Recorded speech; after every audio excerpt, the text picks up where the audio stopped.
Nigeria in 2026. All over the world, a new year provides opportunities for citizens to reflect on the outgoing year and to make comments on the new year. This is not a panel of daddy and mommy G-hoes. We're not talking about prophecy.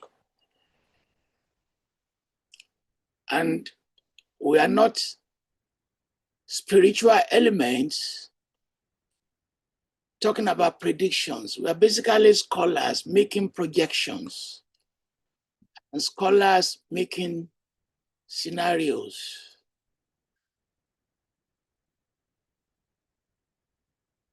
They are all famous people. They are very well known.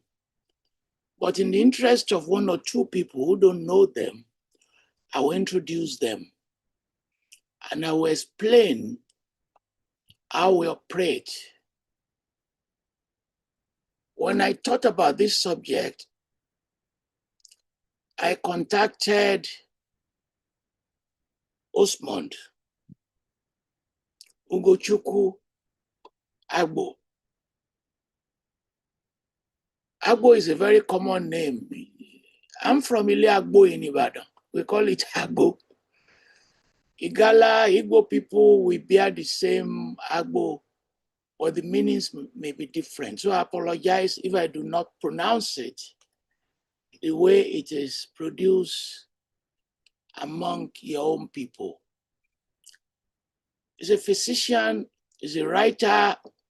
In fact, I'm drawn to him by his writings.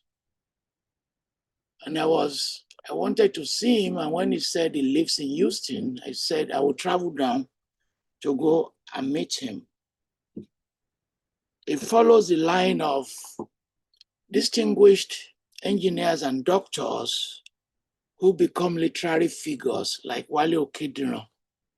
We cannot thank him enough. And he's elevated his work into policies.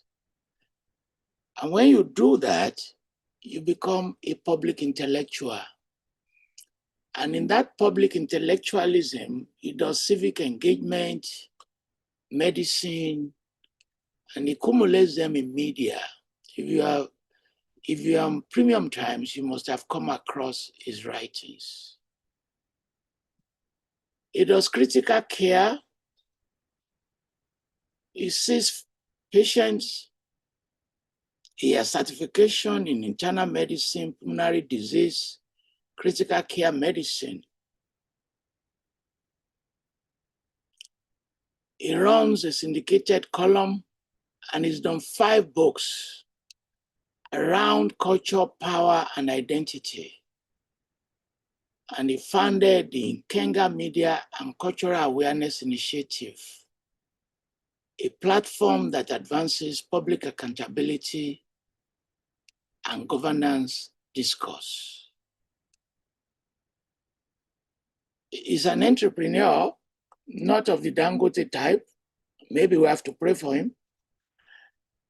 Committed to Nigeria's development by doing innovation, institutional reforms, and walking into our perspectives and conversation, a global component. Thank you very much for joining us. We are not taking this for granted. And we respect the time you have committed to this program. We are very, very grateful. Dr. Tope Fasua is very well known. I've read so many of his pieces. And sometimes he generates responses and some level of disagreement. He holds a PhD and is a special advisor to the President on Economic Affairs. I will ask him a question. When should we prepare for a post-oil economy? When should we prepare for a post-oil economy? I pose this question to those who are managing the economy under Buhari, saying, look, we We spend so much time talking about this oil economy. I spoke with Dipe Olu and others. I said, let's begin to have a conversation on a post-oil economy so that the crisis will not land on us without some notice. He's an economist, a chartered accountant, public policy scholar. He looks young, but he's been working in the public service for the same length of time that Jesus Christ spent on earth, 33 years, if I'm not mistaken. But we spend more time than Jesus Christ. I cannot see you laugh because I was trying to generate a joke. And he's a specialist in public service, banking, management, consulting, research work. And he served as the CEO of Global Analytics Consulting and President, Institute for Service Excellence and Good Governance. I am not arranging this distinguished list in order of importance. I'm arranging it in order of the way we have done the research on them. Zainab Suleiman Okino, very famous. I've read so many of her pieces. If she lives in Abuja, when next I'm in Abuja, I will look for her. I just want to see her physically for the first time in my life. And she's a media executive. She's worked for 25 years discussing public analysis in ways that shape public discourse and governance communication.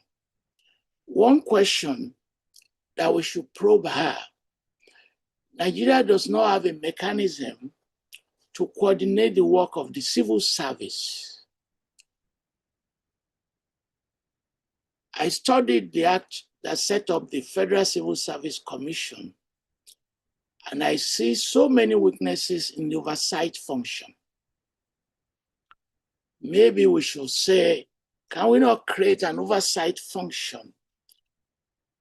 And I will ask her, when people mention civil servants, some are now saying they are evil servants,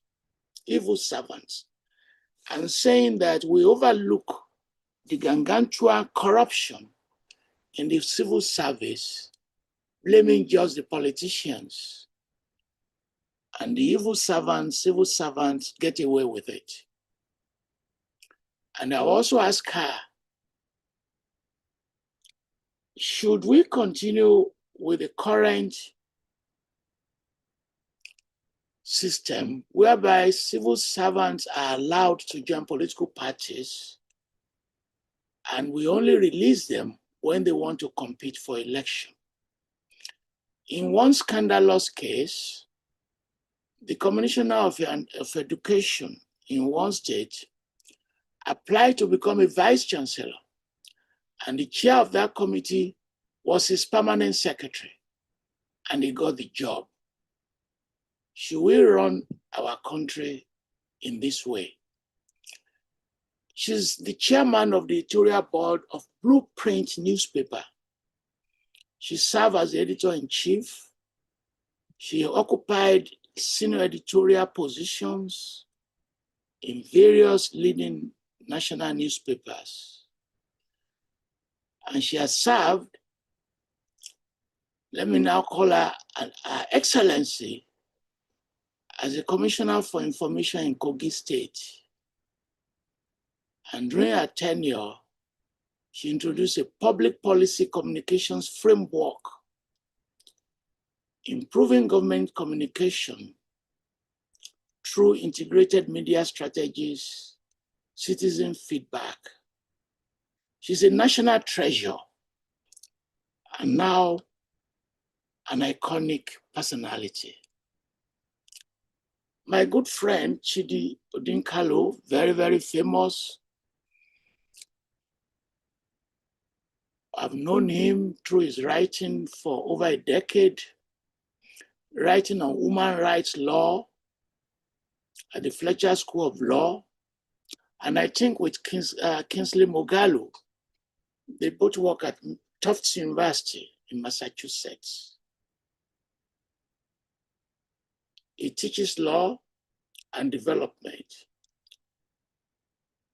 and is the current chair of the governing council of the Chukwuemeka Odumegwu University, formerly Anambra State University, a publicly owned university in Anambra State. Is the selection of council members and boards of council, is it working well in Nigeria? Because now they're political party members, and one of the things they do in many instances, and I'm not referring to you or your position, is to be part of budget management on campuses. We once had a chair of council who has the university to sell a portion of his land to him. And we also had once a council chair who lived permanently on campus, 3 meals a day, and superintending over the vice chancellor. Odinkalu received his PhD in law from the London School of Economics and Political Science. If you know that school, is one of the most distinguished schools in world history. And he went to the University of Lagos, and the prophet has honor in his hometown, went to Imo State University. So for those of you who doubt our universities, you see how it crossed from Imo State to Lagos, and from the Lagos to the airport to London to attend the LSE. Today is looking at contemporary challenges of multilateralism in regional systems in development, human rights, and governance. The right to rest and leisure, I want to know about that in international law, because I've never exercised that right to leisure. And is also developing great ideas on comparative integrity of the judiciary. We should ask him about that, because the president of the NBA just came out with a bombshell 3 days ago that many Nigerian judges and lawyers are fundamentally corrupt. Too good to die. Third term and the myth of the indispensable man in Africa. I read that book, published in 2018, and his 2025 book, The Selectorate, When Judges Topple the People. And please, if I forget, you should ask him questions about the power of the judiciary. Adamolekum made a point in the 1990s that the way Nigerian democracy was going, it was a major piece that he wrote, that we are giving more power to judges, thereby discrediting the ballot box. For those of you who are joining this for the first time, there is a technological streaming, that is what we use, in which the majority of members of the audience are not on Zoom. We discourage them deliberately. They are on Instagram and YouTube and Facebook, and we stream to live televisions and radio stations in different parts of the country. It is only those who join on Zoom that can ask questions. Those are the critical audience when it comes to asking questions. With apologies, others cannot ask questions. Thank you very much. I will follow the same order of the introduction to ask them to make an opening remark. And as we've done all interviews, we are not micromanaging No member of the panel, including myself, know what they are going to say. Thank you very much. Let me start with Dr. Agbo to make his opening remarks, 5 minutes, 5 to 7 minutes. Thank you very much. Thank you so much, Prof. It's the honor of my life to share a platform with Africa's most distinguished academics. And that's not even scratching the surface. And I'm sure my co-panelists will have the same view. But I won't spend time on that. Maybe some other day we'll sit down and analyze this kind of a tremendous output. But anyway, so I have a lot to talk about today, but I don't believe that I have enough time to do that. And so I'm going to restrict myself. Since medicine is an area I play in, and the topic of today is Nigeria in 2026, I feel like I should maybe dwell a little bit on that subject. But truth be told, there is probably not much I'm going to tell you about healthcare delivery in Nigeria that you haven't already known. Except to say that we've all been victims of a system that is totally unfit for purpose. You may either have experienced it on a personal level or lived it vicariously through your friends, your family, or even those of them you spend time in the church with. Because I have. I lost my mom in 1997. That was just a month to my final exam in the medical school. Under circumstances I'm not even sure of. But I got a call. She was never sick. And what happened was somebody brought some bad news and her old brain couldn't handle it. So she just went unresponsive. So she was rushed to the hospital, and in the space of less than 24 hours, she was gone. Now, nobody could exactly tell us what happened, whether she had a stroke, whether she had a heart attack, because of course, in 1997, the whole of Enugu, there was no CAT scan machine and some of those other things that you could use to investigate a situation like that. So we lost her. And every day, no day passes without me wondering if my mom could still have been alive today, if we have a functional medical system. But that was 1997. We're now in 2026, and we have to move on since we are forward-looking. So we have to focus on the future. You see, at this point, I'm in my 6th decade of life. And my wife and I were blessed to have 2 teenagers. Katie just left for college last year, and her brother, Ugo, will be joining this fall. That means that in the space of a few months, my wife and I will be empty nesting. It's not something we look forward to. That also means that we are gradually inching close to our twilight years. But it's not coming by accident, because that is something I've been very intentional about, preparing, for those coming years. And I can tell you that living in Houston, Texas, the USA, I've already come to terms with the fact that when my time comes, I probably won't have my kids around me, because the demands of work and other things in the US is going to keep them busy trying to eke out a living. And so I made it very clear that at some point I'm going to relocate back to Nigeria, so that when those days come, I make sure that at least I'm not surrounded by some strangers who are going to be treating me like a piece of work, but actually people that love and adore me. That was the plan. Now, my wife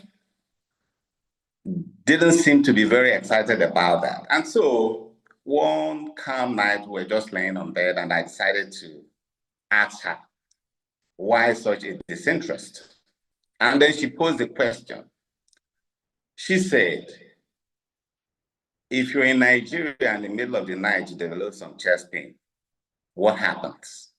Is there going to be an ambulance to ferry you to the hospital? And even if there is, if you get to the hospital, you have interventional cardiologists to do a procedure and open up, for example, a blocked vessel. Wow, that's something I haven't really thought about. I mean, I've talked about the idea that I'm not going to be in Nigeria 100% of the time. I probably will spend time in the US and half of the time in Nigeria, but I've never come to ask myself that question that was posed by my wife. And we all know the answers. We all know how the ambulance system works, emergency medical services work here. We all know how easy to get an interventional cardiologist to attend to you if you have those kind of stuff. Now, those are my fears, but that is indeed the reality of more than 200 million people that calls Nigeria home. You see, there is no clearer mirror of a nation's priorities more than the healthcare system. It reveals the value you hold, whom you protect, and possibly even how you prepare for the future, just like I was thinking about my twilight years. And yes, Nigeria remains a country where too many people die from preventable causes, where too many professionals are living in droves, with hemorrhaging medical staffs, and access to care still depends heavily on issues of geography and income. We live in a country where surviving a medical emergency is predicated on some divine intervention and not alignment with the standard of care or what they call the global best practices. Now, I'm not going to bore you with statistics, but I'll share some. In Nigeria, the average life expectancy is 54 to 55 years. That means that even I am, by Nigerian standard, I am not too far away. But thank God that is still keeping me. Now, I have to say that in the context of what obtains in Africa. I'm not even talking about the Western world. In Africa, the average life expectancy is 64 years. That means that Nigeria is lagging at least by 10 years. And we're talking about sub-Saharan Africa. When you go up north of the Sahara, go to places like Tunisia, Algeria, the life expectancy moves up to 75 to 77 years. So you could tell the difference. Then the other statistics I want to show is maternal mortality. In Nigeria, for every 100,000 live births, we lose about 1,000 women. That means that for issues related to births and all those, in 2026, in the 21st century, Nigeria is still losing 1% of pregnant women. And then the data that wraps it up is actually from the health statistics as released by the Federal Ministry of Health. We stated that last year, between January to September of 2025, an estimated 20,811 women and children died from maternal, neonatal, and under 5 causes. That is heartbreaking. But this is not some kind of natural disaster that just emerged out of the blues. No, it's a product of choices we've made over the years, or the ones that we failed to make. It is safe to say that when it comes to healthcare, Nigeria is sitting on a keg of gunpowder. Now, what are the issues? I'll do it briefly. Let's start from the supply side, i.e. the medical professionals. Are we producing enough doctors and other paramedical staff? The statistics says that medical schools, we have about 37 accredited medical schools in Nigeria and 7 partially accredited ones. That produces an average of 3,000 to 4,000 doctors a year. Now, I'll compare that with South Africa with a population of about 60 million and 10 medical schools, but they produce an average of 2,000 doctors. So when you do the matching the population and the number of doctors produced per capita, Nigeria has to produce up to 5,000 doctors to match South African that. We're not talking about the data from advanced. then produced. Well, according to Dr. Victor Kulawole, who is the deputy registrar of the Nigerian Medical and Dental Council, out of 130,000 doctors that were due for renewal of license in 2023, only 58,000 renewed. And so the question is, what happened to the rest? Because we know it's illegal to practice without your license. What happened to the rest of it? Your guess is as good as mine. They've jackpot.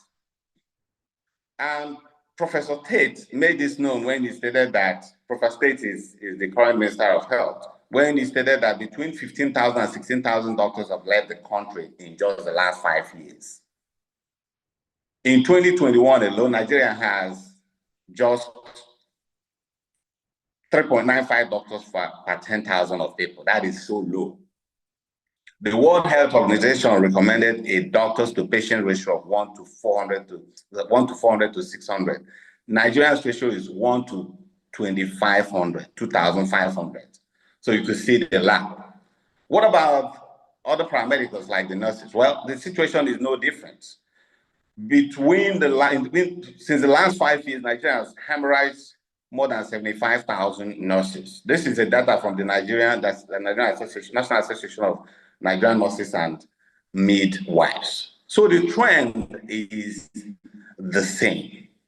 And with all this data, the World Health Organization placed Nigeria on the red list of countries facing critical healthcare workforce crisis. This is Nigeria, the giant of Africa. Now, why is the retention problem? Well, your guess, poor remuneration of the doctors and other medical staff, security challenges. Those are the two topmost. Of course, there are other things. And it was because of this that heads of government under the umbrella of Organization of African Unity, now called the African Union, in 2001, decided to come together and address some of these issues. They called it the Abuja Declaration. And what they decided at the end of the day was that 15% of annual budgets should go to healthcare. Now, is that what we're doing? Absolutely not. Nigeria allocates an average of 4.7% of our budgets to healthcare. So that is not even scratching the surface. Now, I have to talk about the other issue, the big elephant in the room, which is the issue of medical tourism. If we talk about the capital flight, that is even not the main issue, but still, Nigeria loses about $1 billion annually to medical tourism. And you can imagine the effect of plunging that back in the system. But medical tourism is not just about the money we're losing. It's about the implication of what it means. Because it means that in Nigeria, we have a dual healthcare system where one is for the wealthy who can jet out anytime they like, and then the rest of us who are here with no other options, But the big thing here is the public trust. When you're a leader, but you don't even trust the institutions in your country, then I wonder what you expect those of them that is being led, how you want them to react. Just like lately we see pictures of, top government officials in UK and US, having their sons and daughters graduation and all those. That's because they don't trust our educational system. That is the same thing with the healthcare. But I won't finish without talking about the diaspora angle, because I'm a diaspora. So the question is always like, okay, what is the role of diaspora in this? And one of the questions they also get asked is, why did you leave? And I'll tell you my story, because, I wear the shoe here. When I graduated in 1997, I was on top of my class, and we were promised automatic housemanship spots. But what happened? When they look at the list of those who made it the first 10 and those that are privileged, their names were not there, they decided to rewrite the rule. And so that's how I ended up spending up to 1 year without finding a place for housemanship, till I ended up 12 months later in Military Hospital, Lagos. Of course, with the help of somebody who knows person and somebody who knows somebody else.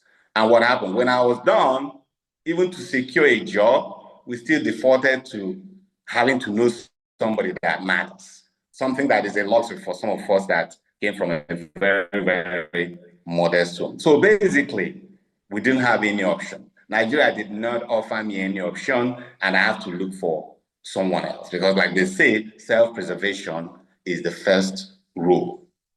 And you know, there was this Sudanese British poet. Her name is Watson Shiri, and she wrote this poem talking about the fate of refugees in another country, and it's titled "Home." And the line started by saying that nobody leaves home unless home is the mouth of a shack. So for me and a host of my colleagues, Nigeria was the mouth of a shack for us. Thank you. Thank you very Now, much. I'm not. Yes, sir. Okay. You will still come back. Please just bring up your other ideas. But Sure. something shocked me in what you said, which many members of the public, they will also be shocked, that you can be a medical doctor and not get a job. Is that what you said? Yeah, it's still difficult to get a job even now, but we still fare better than an average graduate from other disciplines in Nigeria. Okay. But in terms of getting the gainfully employed, it's still a very big problem, yes. It's extremely shocking. Let me try, and I'm changing the agreed model a little bit because of your fascinating statements. It's so full of so many ideas. Suppose I start with the proposal that the missionary introduced medicine to Africa. The story of Mary Slessor in your part of the country is there. That when they were doing these jobs, there were no electricity, no water, no road. I'm constructing a nostalgia, right? Yes. Suppose somebody were to say, in countries like Nigeria and India, your occupation should have an element of Mother Teresa. How will you respond to that? And I'll tell you that an average doctor in Nigeria is already a Mother Teresa because they're working under the most horrendous conditions already. Okay. That would be the simple answer, yes. Very good. Why have you thought of joining people to develop alternative medicine in terms of the capacity of traditional medicine to solve some basic issues like malaria and some other smaller efforts? That can we not go back to that? Some elements, not all of them, because your medicine is as developed as your science and technology at a particular point in time. Can we not say small villages and small towns and things like that? Why don't we tap into the capacity of, I won't call it alternative, but African traditional medicine? Yeah, so good question. So, you know, the Western medicine, which is what we're trained for, yes, is based on empirical evidence. You know, there has to be some burden of proof. In whatever you're doing, it has to be that it could be replicated, not just in Nigeria, but all across the globe. That is what Western medicine is, and that's why we do research and all those things. Now, of course, I don't know enough about traditional medicine, but what I could tell you is that most of the things we use even in Western medicine is a derivative of those. yes. The thing is, the only problem is that if somebody should, you know, call me up in somewhere in Ekhet and say, oh, I have a cure for malaria, I have no way of proving it, you know, by the traditional route.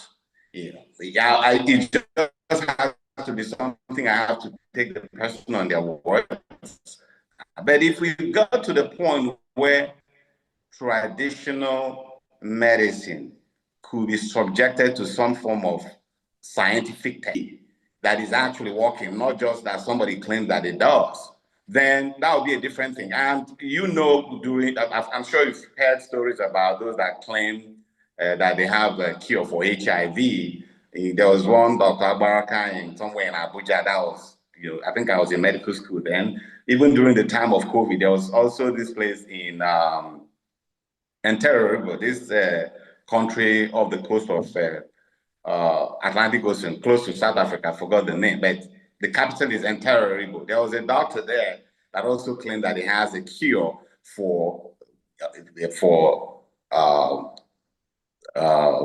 COVID-19. That was at the time. So you get all those pockets of cure, but it becomes a problem if you just say, take me for my words, and there is no way that somebody who is living somewhere thousands of miles away can replicate the same result that you claim that you do. That's the problem. So my summary of it is, of course, there is a place for traditional medicine, and we all grew up, even growing up, I know how malaria was treated.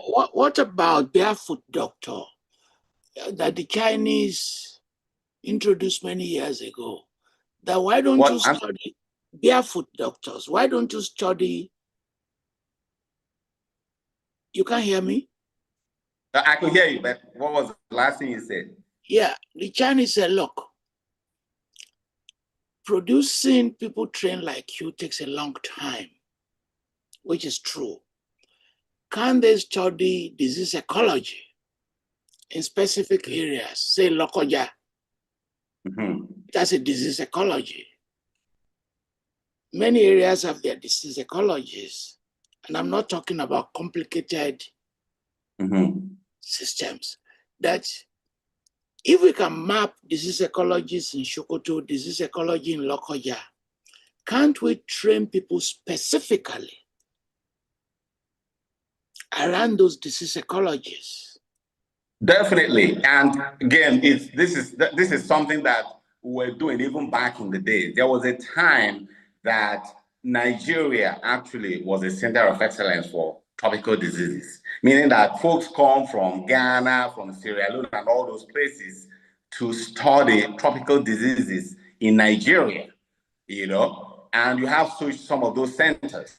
And that is what the specialty of public health is all about. We have quite a number of them. So even though you may not really hear much about them, but they're still here in the background. It's just that they don't have all the support that they need to be able to do more than they are doing currently. But I can assure you that it's still in existence. Chimamanda Adichie, what do you think about the case?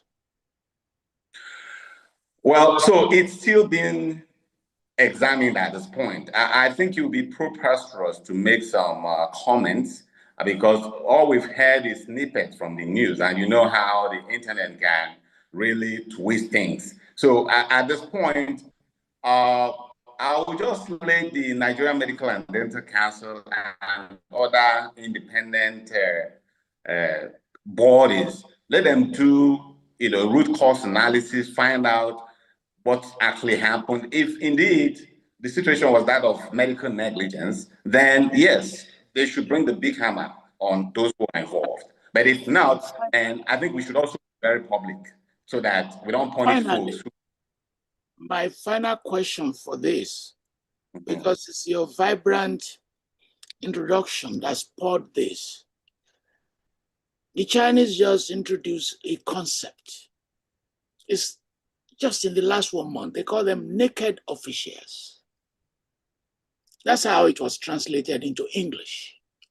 By naked officials, they mean people in politics and administration who live in China, but their families live outside of China.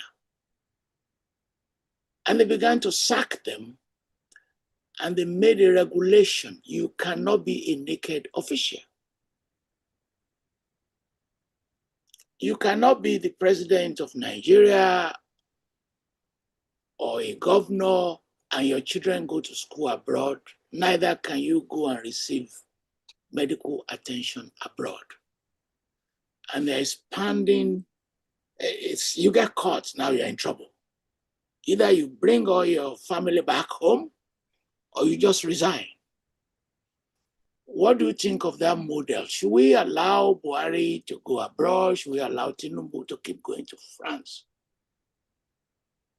Well, my personal opinion is that if you signed up, to superintend Nigeria, I think it calls for some form of sacrifice and responsibilities, and part of it is that you should feel the pain that your subjects are feeling. I mean, there is no doubt that if you getting care from somewhere outside the country, you're not going to show the same level of commitment to making sure that things work here. That is just plain, simple, and truth. And also when you consider the fact that when they go on all these medical tourism, especially those politically exposed persons, they're doing it at the expense of the public purse. That is just not very fair, in my opinion. So yes, Thank you. I've been to India. Now they changed to Turkey, and I've witnessed this medical tourism.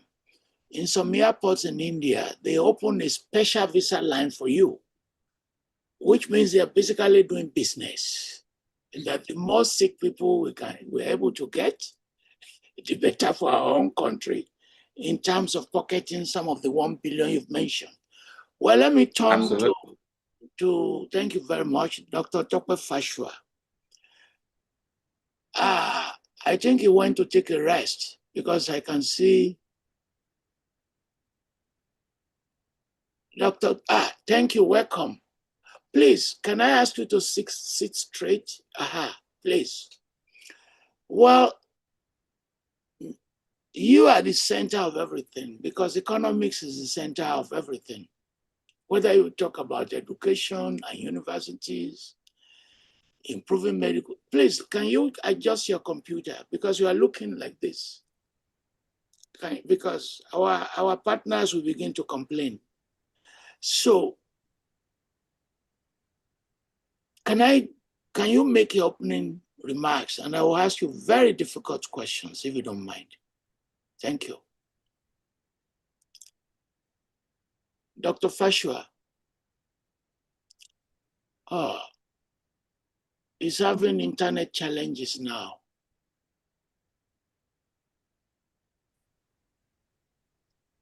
Hello, can you hear me? Now we can hear you. I'm so happy you're back. Right, okay. Thank you very much, Prof. Yeah. And it's good to be here. Thank you for the invite.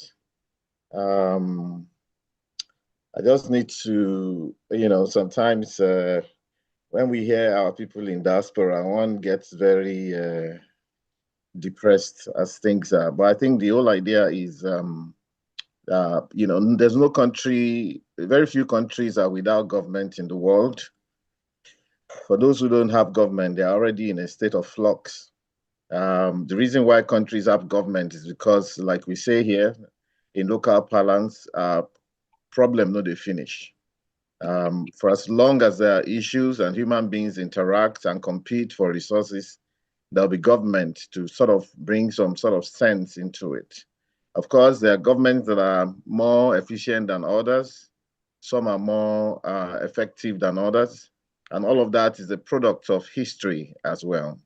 I like the take of Prof. To kind of historicize the issue when you talked about Mary Slessor and development of the health sector. I see myself not only as an economist, also as a sociologist and also a historian. So that's my take. My discussion today will not be about giving you the usual government spin, but of course, if we're talking about Nigeria in 2026, and from an economic perspective, yes, I have to reel some data out to you about what we hope will happen and what is happening already. Also, Prof did mention one very interesting aspect. When will Nigeria, become a non-oil dependent country? Or when will we start depending less on crude oil?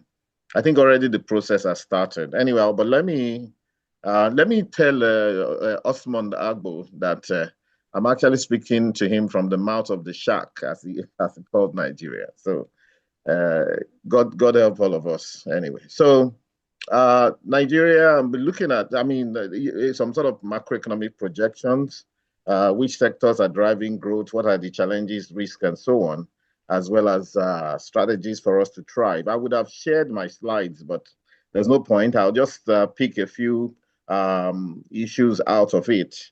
Well, in 2026, we managed to achieve about If the slide is important to you, we can share it. But please go ahead. Yeah, let me not share it. Maybe it's better for the personal interaction. We closed at about 4% growth last year. Remember that, of course, almost every country went into recession as of 2020, 2021 because of COVID. Some take longer to come out of recession than others. Well, Nigeria did come out of recession fairly more quickly than many other countries. However, we were at some point in negative growth territory. We managed to get to 4% last year with a view to getting to 4.5% this year, and even doing a lot better in the coming years. I think because of that, just last week, the IMF recognized Nigeria as one of the few countries in Africa, I think ourselves and Egypt, that will contribute to global growth. This is because for many countries around the world, their growth has plateaued. They can't grow their economy because let's say that in normal parlance, let's say that they have achieved a lot in the past, and so they're finding it a bit difficult to show any new growth into the future. These are some of them are very large countries, even like the United States of America. But Nigeria qualified to be one of the growth countries in the world and in Africa. That tells us that we have prospects, and of course, part of the drivers of this, well, we did pretty well with higher oil output, but the key driver was the non-oil sector. The non-oil sector controls about 96.5% of the economy right now. The oil sector is only about 3.5% of the economy. Other indices, inflation is going down. We had 34.8% inflation as at December 2024. In 2025, there was a rebasing in the beginning of the year. All of that was to put the numbers in better perspective, because I think what we had been running for about 15 years before then was a scenario where we were looking at the old economy. A lot has changed. For example, people spend a lot of money buying internet data, sitting on a cable TV and all sorts of new modern issues, buying different kind of phones. And you probably agree with me, Nigerians use much more expensive phones than many developed countries I've seen in the world. You see students using very expensive iPhones paid in cash, not by plan or something. It's crazy. These are some of the quirks in our economy which we're looking at. Thankfully, Prof also went in that direction because there's a sociological factor to development. And I want to quickly say that I think that too many Nigerians, especially even the intellectuals inclusive, we miniaturize, we kind of commonize the thing called economic development.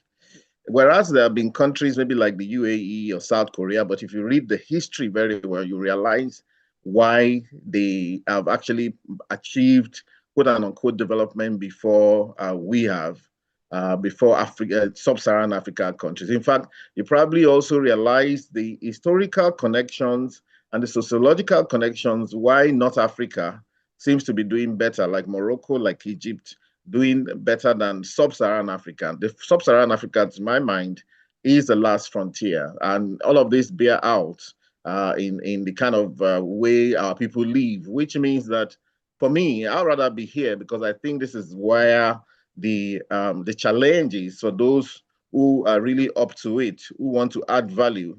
Africa is where you need to be. If I die and get to heaven or anywhere, and I get interviewed by God or whoever, or Angel Gabriel, I'd rather be the guy that says, you know what, I gave it a good shot in that place where by virtue of an accident that I wasn't part of. I got born into this country, and I gave it a good shot. It's not about, I was a private sector person before coming to government in 2023.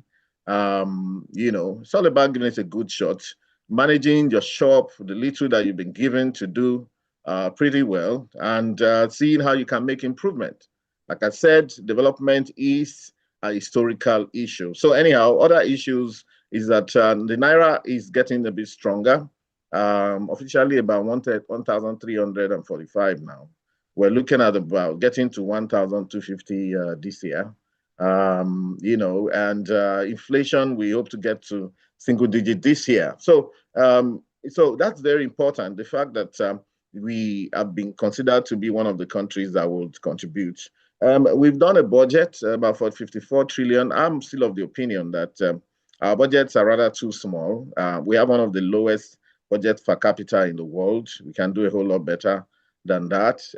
But of course, the key driver is the revenue, and I think because of that, that this government is a reform-minded government.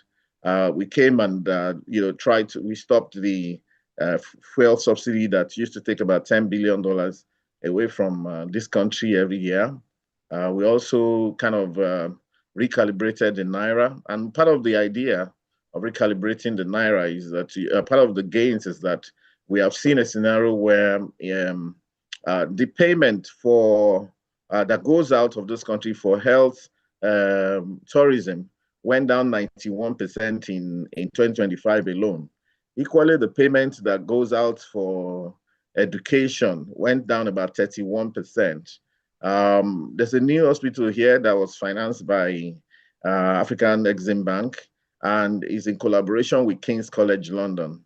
Recently, you see some collaboration between Birmingham University and Unilag.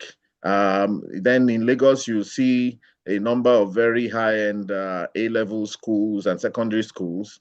I think one of them is called Charterhouse, which moved from UK to Nigeria. So I think they're realizing that maybe because the Naira is a bit weaker, people have decided to see what they can do for themselves back home. It's all part of the process. What depresses me is when we use very strong words and sound very nihilistic about the prospects of this country.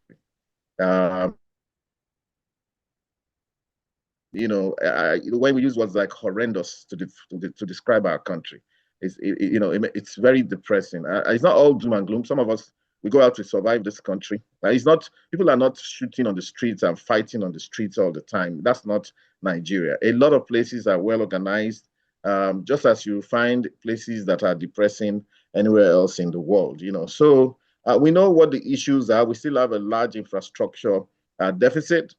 We have about 3 trillion worth of that, $3 trillion, which we have to find a way of sourcing, whether locally or internationally. Like I said, the revenue generation is a big problem, but I see the recent tax reforms as a pro-poor reform, which is also, I frame it from the perspective of elite consensus. I think that finally, we've been talking about elite consensus in this country for so long. We know that the elites must come together at some point. The whole idea of elite consensus is that those who manage to make it in the country should give something back to the society. At some point, it happened like that in some of the more developed countries in the world. US is not a very good example. Their Gini coefficient, which measures inequalities, still stands about 44%. The lower, the better. Nigeria, actually, as we speak, I did my research a couple of days back. The last number on Nigeria was 33.9%. Nigeria actually is one of the more equal societies in Africa and in the world, like it or not. Please, can you develop that point, please? Can you develop? Yes.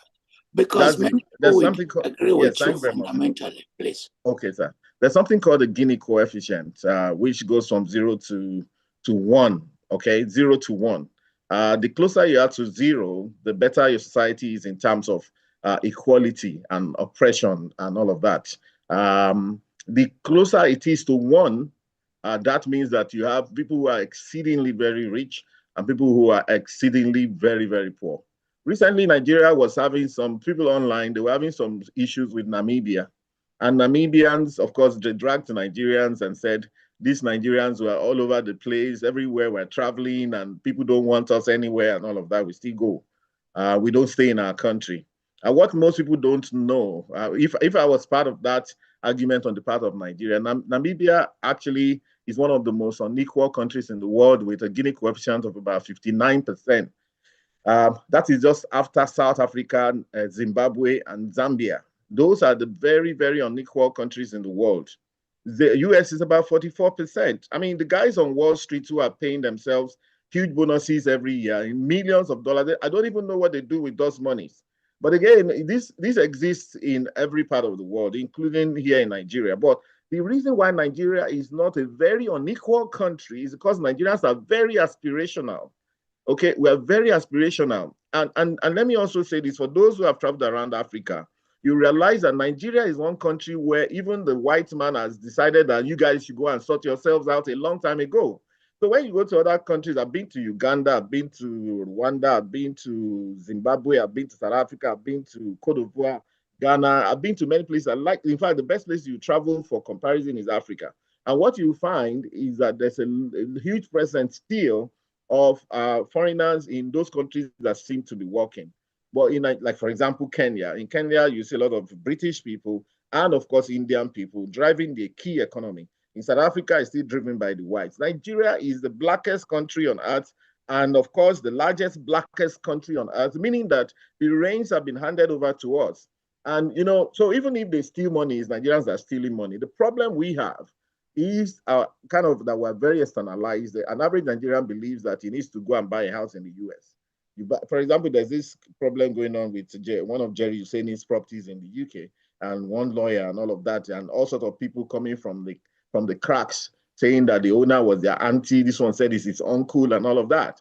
You know, so if we would keep our money to develop our country, because the world has left us for a long time, even before we started having problems with this huge insecurity and terrorism, the world has left Nigeria to sort itself out. For Nigerians to develop their own country, if we're not getting that, then that means that we have a problem. So, thank you, Dr. Fasua, because yes, sir. my questions for you are so many. Yes. Okay. Too many questions. Can I land, sir? Please, so that please conclude, please. Yes, even though you gave Osmund about 30 minutes, I said, okay, it's your boss. It's your boss. I know he's my boss. Okay, I'm older than him in many ways, you know. So essentially, of course, we have insecurity problem. We have issues with access to finance, you know, and so on. However, on the plus side, our young boys are doing very well in technology, and some of them are even dominating sub-Saharan Africa. Maybe the boys in the payment system area, Flutterwave. We have 6 unicorns, Flutterwave, and so on, Paystack and so on, who are doing well. We hope that they begin to continue to do as well. We are doing some investments in agri sector to add value to what we have, and so on. And there are many ideas around how people can actually improve their lot. Anyhow, I want to say that there's hope in the short term. We're upbeat about our macroeconomics.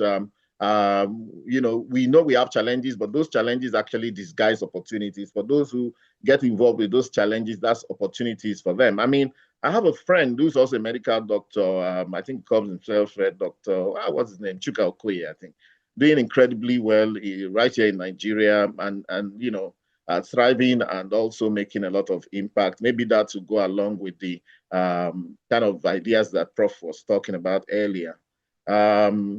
Social media, I believe that social media will create more transparency, and you see many instances where government reverse itself because people complain. I think that is what development is all about.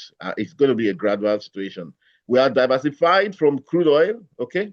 From a human factor, we have diversified from crude oil. Truth to be told, like I said before, it's also about 4.6% of the economy, less than that, less than 4% of the economy is what we have, you know. So we are actually in a post-oil economy already. I think that we have kind of really diversified from that. We're actually, in fact, let me say this very importantly, even though I think that the problem comes from the side of government too. When we make our budget every year and the only assumption on the income side is how much of crude oil we want to sell and 1 point something million barrels or X number of barrels, dollars and so on, it's a very erroneous thing because the total production of crude oil in Nigeria, okay, most of it is not for Nigeria. So if we produce 2 million barrels, for example, by what NAITI said, NAITI is the regulator in that area.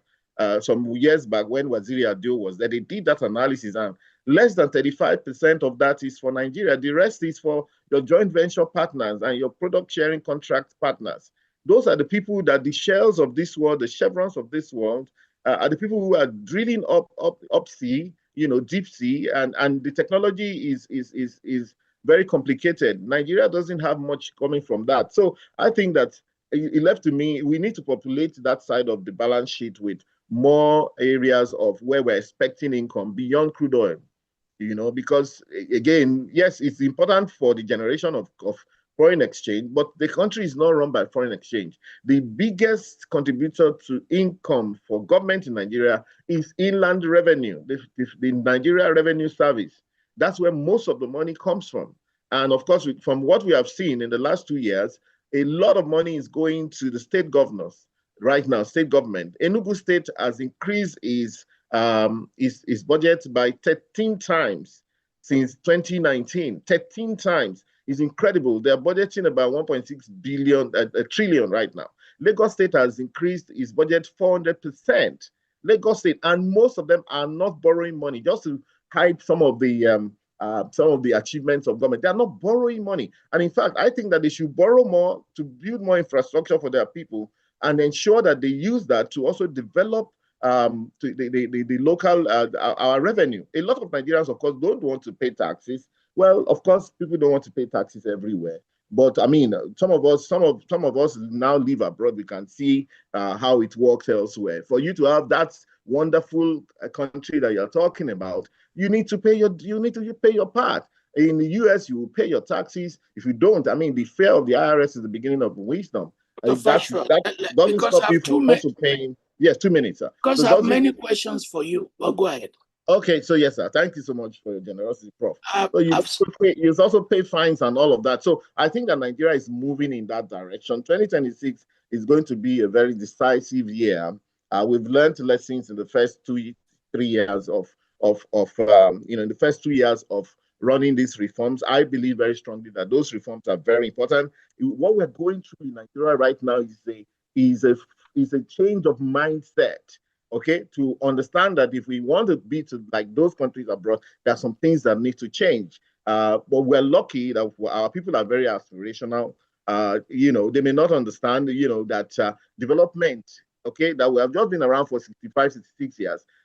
I hear Nigerians say things like, by now, government should be sharing money to people on the streets. By now, Nigeria has so much money. Just because you have crude oil. Crude oil is not particularly,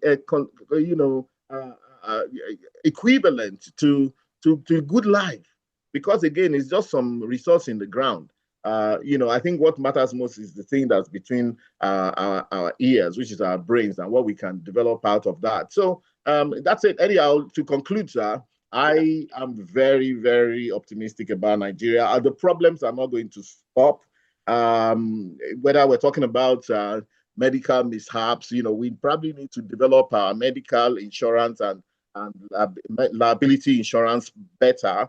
I don't believe that. I really thank those doctors who have remained in this country, and they are saving a lot of lives. So every incident that goes wrong, there are 1,000, 10,000 that have gone right.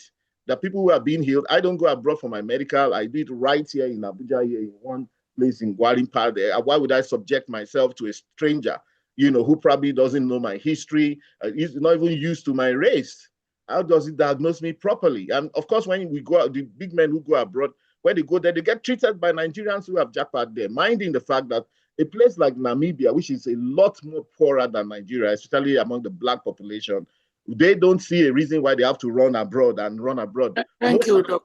It's just the way we are. So let's marry all of this with our sociology and our history, and we begin to see hope. And the problems we have are things that we need to stay here and solve. However, we see a lot of Chinese and Indians coming here today, taking those advantages which we should be taking. Thank you very much, Professor. Thank you. Thank you. You've opened a big library for conversation, and my questions are many. So, in the 80s, we were talking about basic needs in planning economies. And I was part of those who joined that conversation, drawing evidence from Brazil, from India.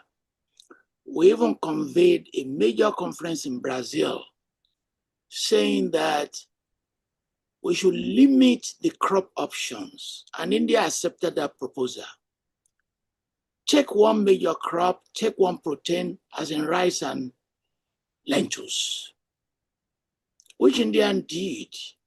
That if you are doing multi-crop options, and look for where you are going to get your protein from, because the animal protein is very costly, and you could see even the insecurity it has produced. I'm limited to ask this basic needs concept, that there seems not to be a consensus that from the view of government, it can only plan for your basic needs. The contradiction is that, as you use the word aspirational 3 times, Nigerians want to be aristocrats. No government can plan for you to be wealthy. So if I visit my Nigerian friends, 3 cars in front of the house, Exactly. That's yeah. a huge and 5, 7 cars. And I will say, Tope, how are you doing? He will say, I'm managing. That is a standard answer. Osmund, why are you doing? I'm managing. Somebody with 3 cars in front of his house is not managing. So that's the first basic issue. To what extent can we begin a massive retooling that you can produce a middle class, as in the US model, Swedish model, but you cannot produce wealthy citizens. That wealth they have to produce on their own. You don't go to school to have a BA in history and say, why are you not wealthy? That is not the idea of any government. I think there is a miscommunication gap in that direction. Exactly. Second, you can be writing these questions down. I'm writing them down, yes. Liquidity. A country like Nigeria has more liquidity. By liquidity, what cash is available to you? And how can you raise this cash from your friends than say the US or UK? And that liquidity variable, we don't study it and study its connection to some other issues. I know you represent the government and you're speaking. Where did people get money from in Nigeria? And I will expand on this. There is no major city in Nigeria that I have not visited. I just came back from Jos last week. If you go to Enugu, Jos, and Port Harcourt, Abuja, and Kano, if you want to buy land in Kano, you'll be lucky to get. And I keep posing questions everywhere. With these humongous houses, with these mansions, everybody is building palaces. They're not building middle-class houses. I pose the question, where do people get money from? Because there may be leakages and data that we do not know about, Dr. Fasua. In some parts of Lagos, 1 billion naira will not give you a mansion. 1 billion. It won't give you a mansion. In some parts that I know, 1 billion will just give you a 3-bedroom apartment. So I pose the question, are there leakages like the frauding banks? This cannot just all be politicians. where do people get this money from, right? Look, if you drive on the street of Lagos, Range Rover is like pure water. It is 400 million naira. G-Wagon everywhere. And I said, where do they get this money from? So you have to tell us. You have to tell us. I have more questions. Should I go ahead or let Please you? go ahead, sir. Go ahead, sir. No, you just want to answer this, and then I create another set of questions. Okay, let me quickly. No, see, sir. But please don't write essays. Don't write. I'm not going to. No, I'm not going to write or speak essays. But I want to thank you, sir. You know, this is why it's good to be in the midst of intellectuals and someone like you have done a lot of work in this area. You know, you intellectualize it. What we have mostly going on in Nigeria is noise and emotion. So, okay, do we want to be United Arab Emirates in 66 years? Fine.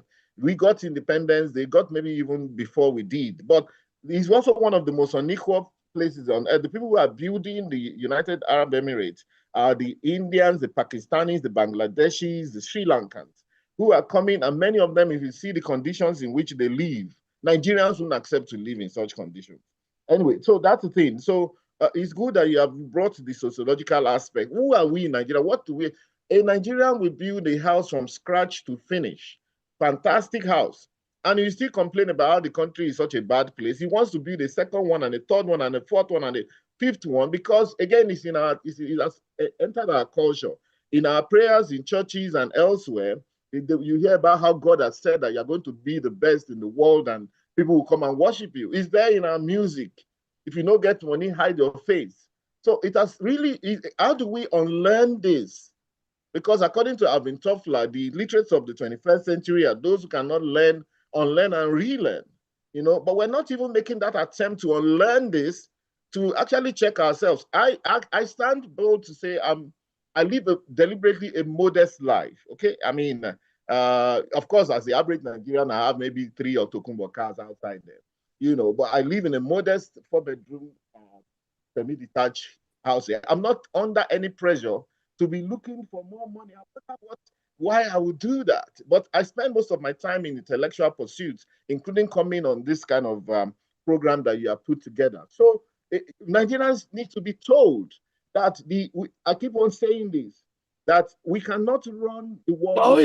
Who is going to tell them, Dr. Fasua? Not the senator, not the House of, not the politician. No, you see, the problem is that the politicians are also from among that pool of Nigerians who cannot, some of them cannot think differently. There are a few exceptions. Truth be told, there are a few exceptions. I also was in politics. I ran for president in 2019 among other young people like Chowore and Fela and co, you know. But I believe it can be done differently, but we have to keep pushing it. We've seen the folly. So a Jerry Husseini who got a house in London in 1993 that he couldn't manage. Of course, he's late now. And some other guys tried to grab it. Now that house perhaps will be claimed at the end by the British government. The money is gone. Money from Nigeria, maybe a house of £1 million. That is 2 billion naira. So anyhow, let me just land on that question that you have asked. So very quickly, Nigeria is not necessarily the poorest country on earth. Contrary to what Osmund said and all those things that he reeled out, of course, we have a data issue, but to a large extent, when you see a country that happens to be the second largest country in plain cryptocurrency, Osmund never said Nigeria is a poor country. You know, he never said that. No, you read out all those statistics about. No, that's about medical and mother, mortality and all. I'm 55 years old. I said that all of those things. But he didn't create that data. Of course, no. I'm just saying that it's just a reference, you know. So essentially. Okay, let me move on. Allow me to move on, please. Venture capitalism. Yes, venture capitalism. Okay, venture capitalism. I will rate the Igbo entrepreneurs as the best venture capitalists in the world. Yes. No question about that. Because I've studied entrepreneurship and business model. Can we not turn that into a national project? That venture capitalism, which is effective, which is extremely successful. can we now say this is organic to us?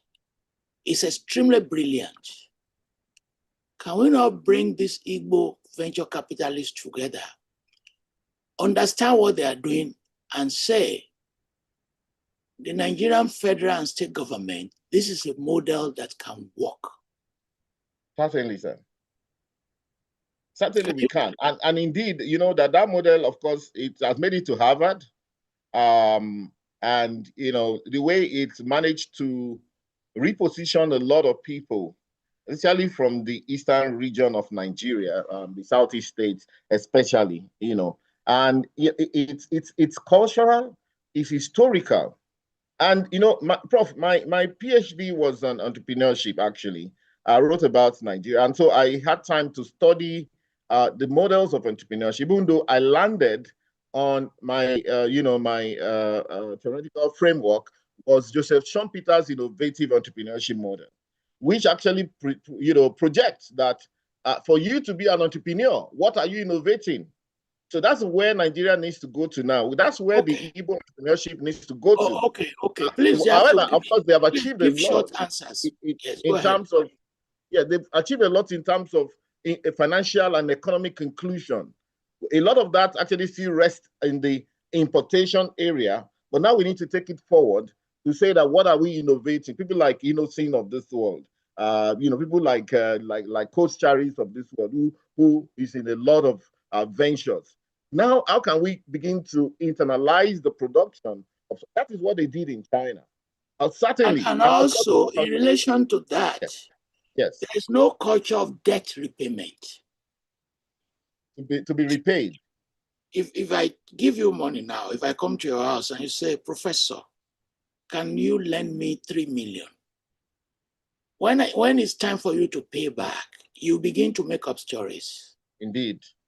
Now, is there a way to revisit that? Because if there is a culture of debt repayment, part of my argument is that this venture capitalism will expand, and we are going to expand small-scale businesses.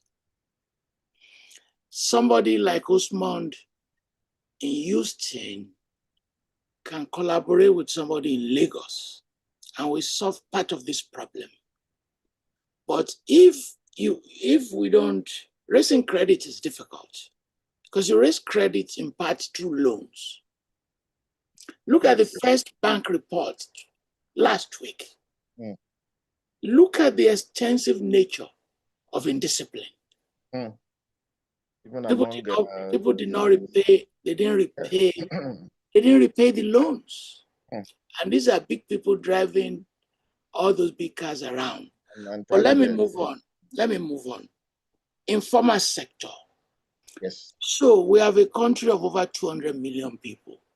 I once calculated from the data that I had, the total bills, how many people get salary, local government, how many people are paid, state government, how many people are paid, federal government. I used to have that data. It's so small. In fact, you'll be shocked that it's so small. So this is where I'm going.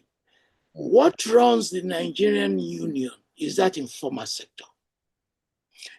But we talk more about the state and talk less about that informal sector. That informal sector recruits and sustains over 100 million, over half the population of the country. Yes. So is that not where we should be focusing our energy? I'm asking you. Yes, yes. For several reasons and in several ways. I can answer that very quickly. So, you see, there's a way we focus on the informal sector with a view to formalizing them.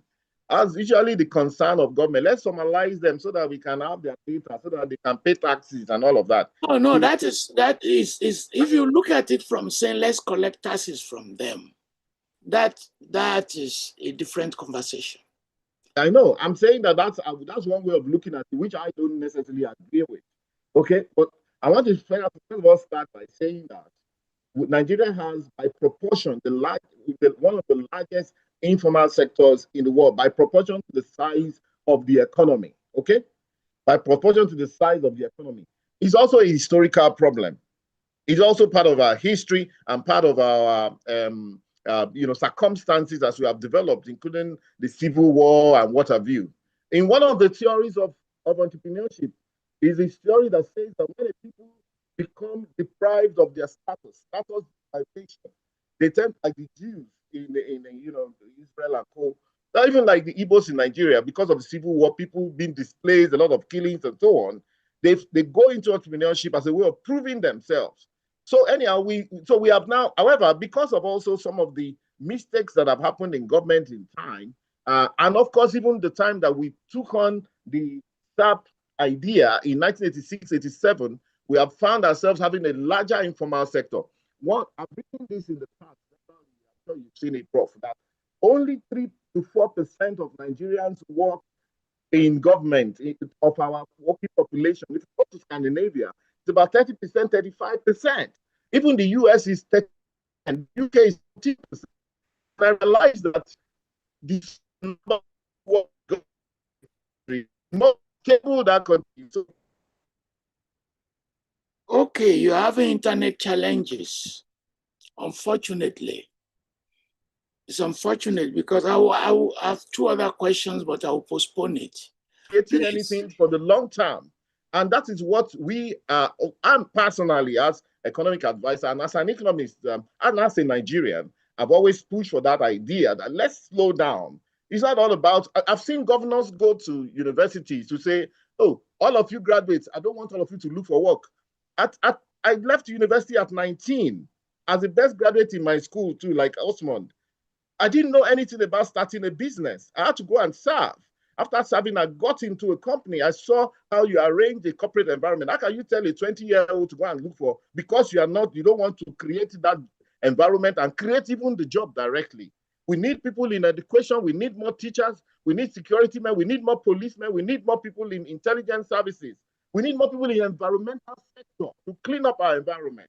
And of course, when the state governor, for example, look at the burden of paying those salaries, we can, then they run. But until the day we commit to that and say that whoever we are actually employing, we will also have technological ways of ensuring that they show up for work and do the work. Just to clean the street, just to mow the lawns on the road and do all of this thing diligently. That's why we can't manage a lot of our infrastructure, like stadiums. Thank you. Thank you. I totally agree with you on that. And Prof, I must say that it's a great honor that you have invited me. Honestly, I see that on a few occasions you have disinvited me. I know, and I'll discuss that with you. But a lot of our thoughts are aligned in terms of how I cannot disinvite a presidential candidate. Please, let me turn to. Please. And I'm actually encouraging you to promote more of the intellectualization of our path to development beyond the knowledge and the emotion. Let me turn to Ms. Zainab Okino. Thank you, sir. Let me talk to. I still have difficult questions for you. Let me turn to Zainab Okino. I have introduced you previously. I'm eagerly awaiting what you want to say. Thank you. Oh, okay. Good evening, Prof. Good evening, co-panelists. Thank you for inviting me to this very important conversation. And let me say that I'm not a scholar. I'm just a media personality. So you have brought me that distinction I have to quickly not accept. Because you are defining a scholar as somebody who works in a university, right? Not really. You are a scholar. Osmond? Okay. You are a scholar. You are a conversation. You produce knowledge and you use knowledge. That's a conversation for another time. The mechanic is a scholar. Okay. Please go ahead. No problem. So this morning I got some info from my own home state of Kogi State saying that some markets and parks have been shut down. About this time last week, we had the same information about schools being shut down. And almost immediately after, the issue about the tragedy in Kwara State, Kayama local government in Kwara State, also happened, and we've been left with discussions, conversations, who did what, who did not do what, but lives have been lost. The reason why I'm bringing this is that this has now become our daily, almost like our daily bread, that when we wake up to one tragedy or the other about our country. So that's beside the fact that had not happened about 3 weeks ago. The one that happened where some churchgoers were abducted, and only a few days ago that they were released. And the Kayama happened, over 200 people dead, and schools are being closed down in my own state. And no one has given us any explanation other than that bland statement that for over security concerns. Yes, no one, you will not want your own wards or children to get killed for going to school. But in no distant past, we never heard about primary schools or even secondary schools going on, being shut down for one reason or the other. But now it is happening, except when their teachers were probably on strike. But now it is happening. So with all this around us, going back to the subject matter, looking at 2006, it will not be out of place to say that the 2006 outlook is grim, is gloomy. I know Dr. Fasua will not allow me to use some of these words, but that's the reality, and it is also worrisome. Please go ahead and use those words. And the uncertainties are also there for all to see. So this is like a continuous thing for us. We ended the year 2005 there were so many tragedies, killings, mass abductions, and then we are opening the year again with it. And in all this, all we have seen is a knee-jerk reactions. Okay, when those kidnapped in Kaduna were released, they were released, were happy, and of course their families are happy. But there was no explanation as to what went wrong and how they were released, and who has been arrested for which offense.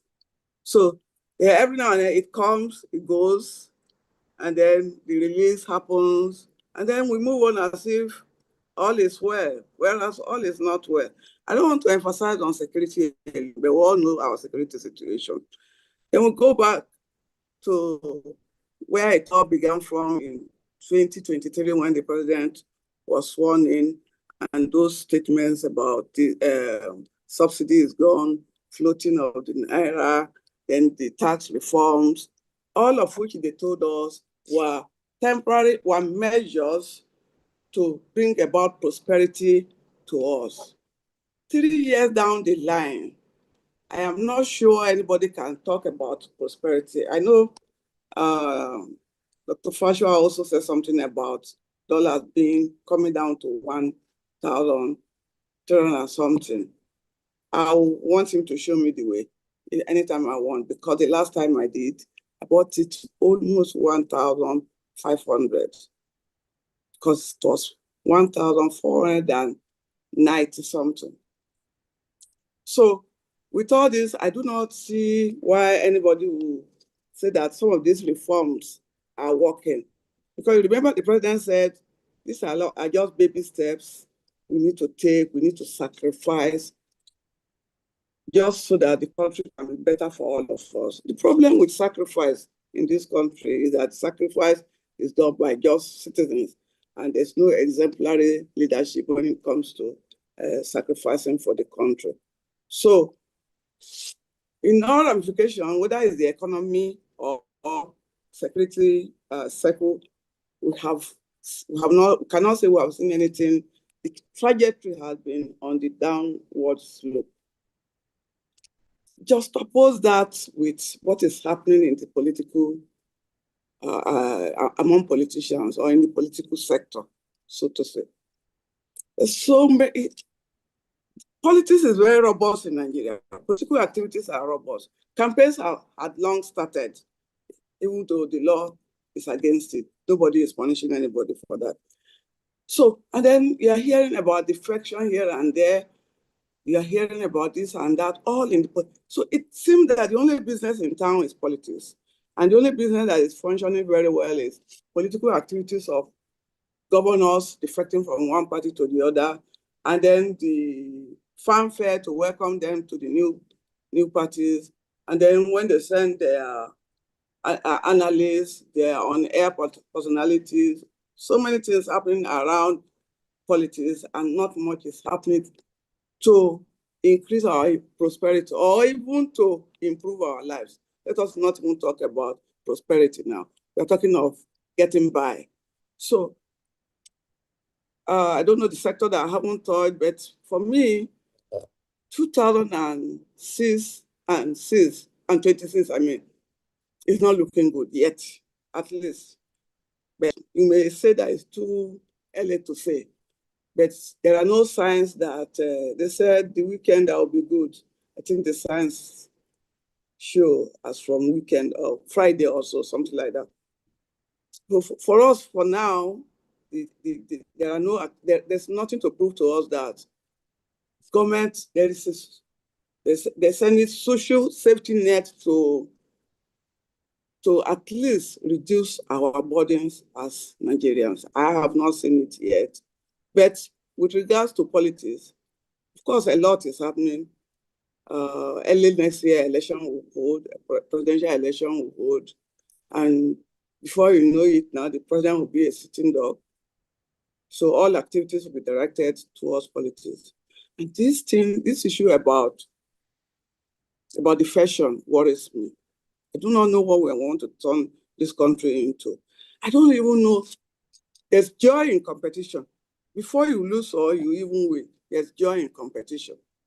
But we are turning the tide such that competition is no longer even necessary.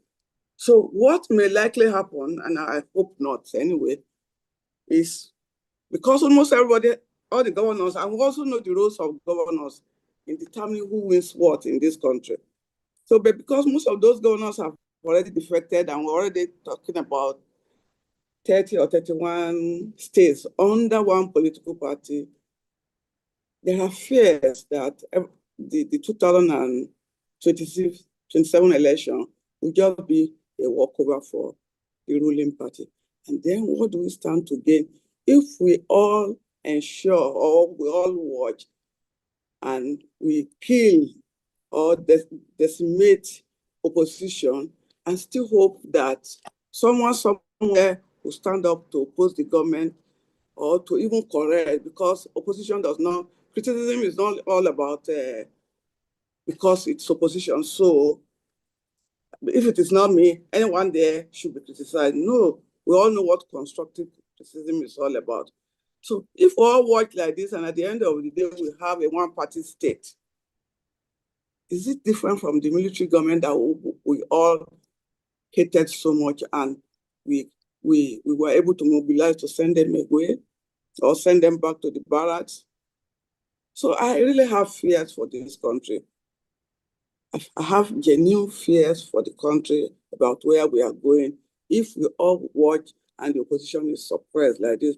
It's also very easy to say that the ruling party is not forcing anybody, whether you call it coercion, whether it's out of political, the president's political sagacity or magnanimity, or the fact that the governors are having a field day, getting a lot of money, which in most cases they do not even account for. Whatever the reason is, we must not forget where we are coming from. That some 10 years ago, we had a very robust robust opposition under the current leadership. And we enjoyed it. And we succeeded in sending, for the first time, an incumbent was sent packing out of Aso Rock, and we were happy about that. So if we all watch and we suppress the opposition, or we kill the opposition, and then everybody else speaks with one voice, politicians will do whatever they want to do. And we're already seeing the signs. Look at what is happening in the National Assembly, for example, about reforms in the Electoral Act. This is something that brought most of them, reforms brought most of them to the National Assembly. They now seem to be averse to reforms. Instead of electronic transmission, they're talking about transfer, for God's sake.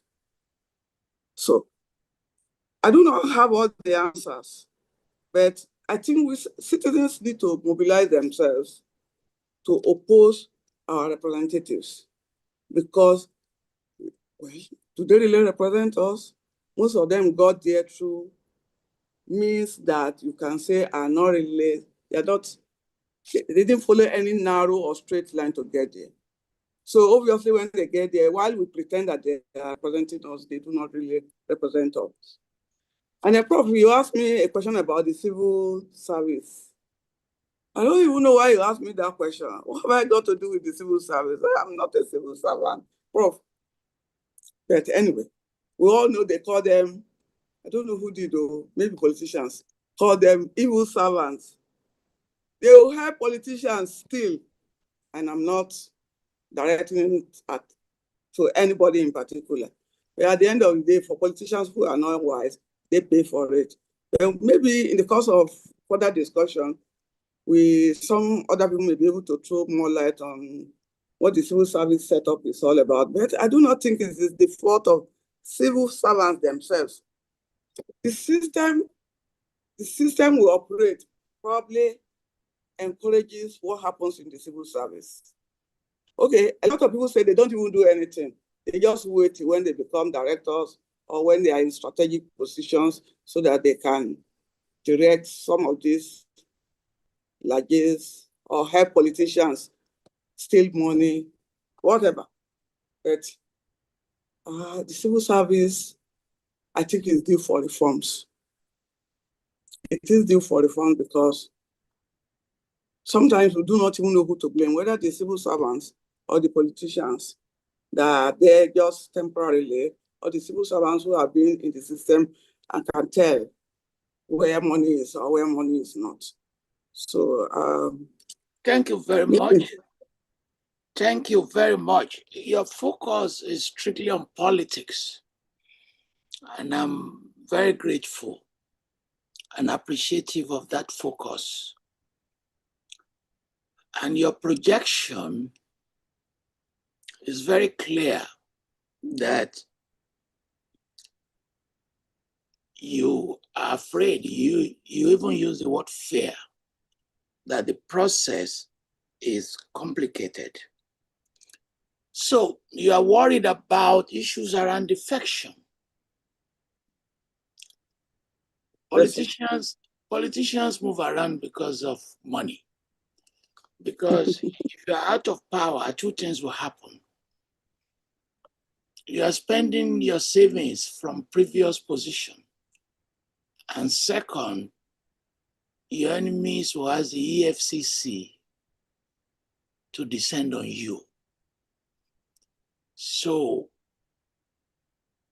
if you win election, the EFCC will leave you alone. So bottom line, I think Nigeria has one political party. I call it the TTP, Tif Party. That's what I call it. Now from me. It's me who's calling them TTP, Tif Party. I own it. I created it. So, and that is what is driving it. It's not driven by ideology. There is no debate that let's talk about how to move this forward. Okay. And my own projection is that after the 2027 election, the APC will implode. I think sustaining it with that high number of people that you have, because you have to distribute largesse to them, is going to be very, very, very difficult. They will struggle over ministerial appointments, ambassadorial lists, the control of parastatals. They are going to struggle over those. So they are laughing now, but they are going to cry later. So in view of everything you've said, do you want us to reform this democracy? Should we leave it as it is, or should we dismantle it? I will say, ordinarily, there's nothing wrong with our system. But having practiced this system for 25 years now, can say that it's like you build a house and over the years, you see defects here and there that you have to correct.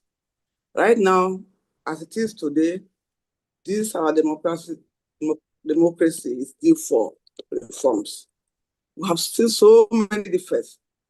I know that operators are the same, and any system you bring about can in most cases be exploited, be abused, be compromised.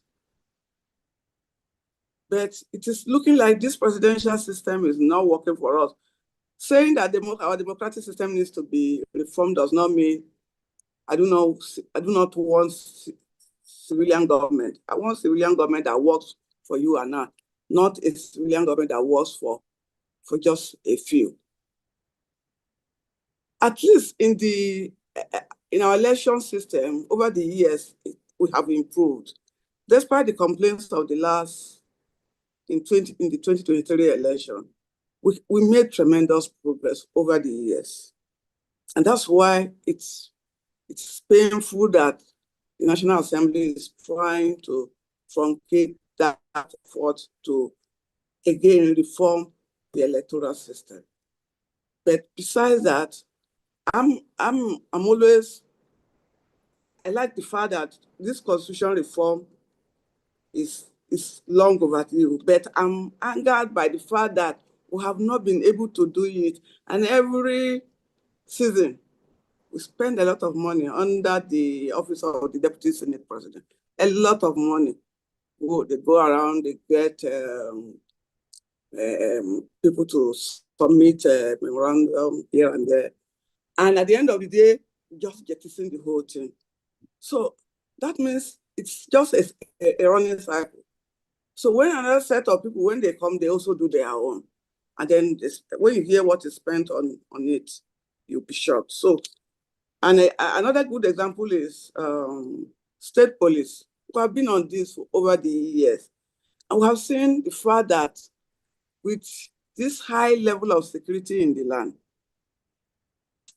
governors need to be able to control their own police so that we can hold them accountable. They collect security funds, but when an issue happens in their state, they tell you they are not the chief security officer of their state because they do not control the police. We are giving them reasons to give excuses.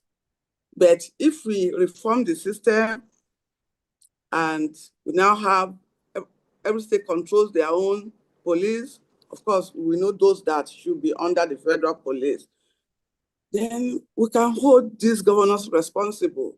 This one that everybody comes to Abuja to come and meet the president, just like they all come to Abuja to come and take their FAQ.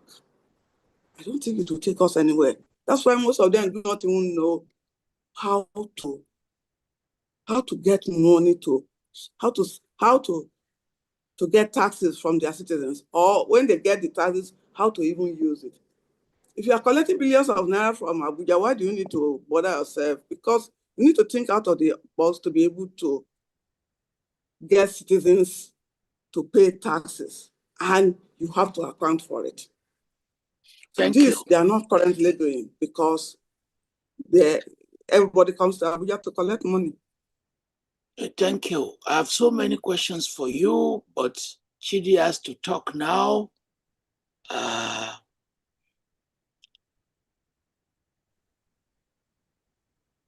you there? Very much so. I appreciate your patience, and I also understand that I modified the rules, but corrections will be made. The conversation so far has been extremely useful, including from the assistant to the president on economic issues. And I hope you'll be able to accumulate many of these, and also had issues around foreign powers, external relations. They just appointed a set of new ambassadors. And if you don't mind, please comments on external relations of the country, insecurity issues, Alal Bank, if it's possible, issues around Trump, BRICS. So you have a lot to cover. On that, you are the only one covering the projection on Nigeria's external relations. Thank you very much. No, thank you very much, Prof. And also thanks to my colleagues and co-panelists. I just want to say, by the way, congratulations on the honor from Oyo State. It's never easy to get recognized by your own people. That's the most difficult kind of honor in the world, and I think it's important for me to acknowledge that. Congratulations, sir. It's interesting because I wanted to focus on two things.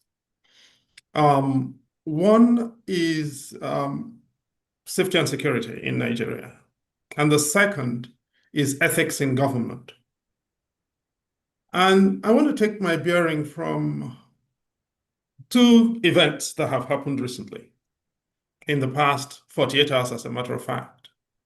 One is the wedding of the 10 children of the junior minister for defense in Abuja at the National Mosque on Friday, attended by the great and the good of Nigeria, led by the president of the country and the minister for defense, in the week in which over 300 Nigerians had been massacred. Okay? And the people who were supposed to protect them were in the mosque.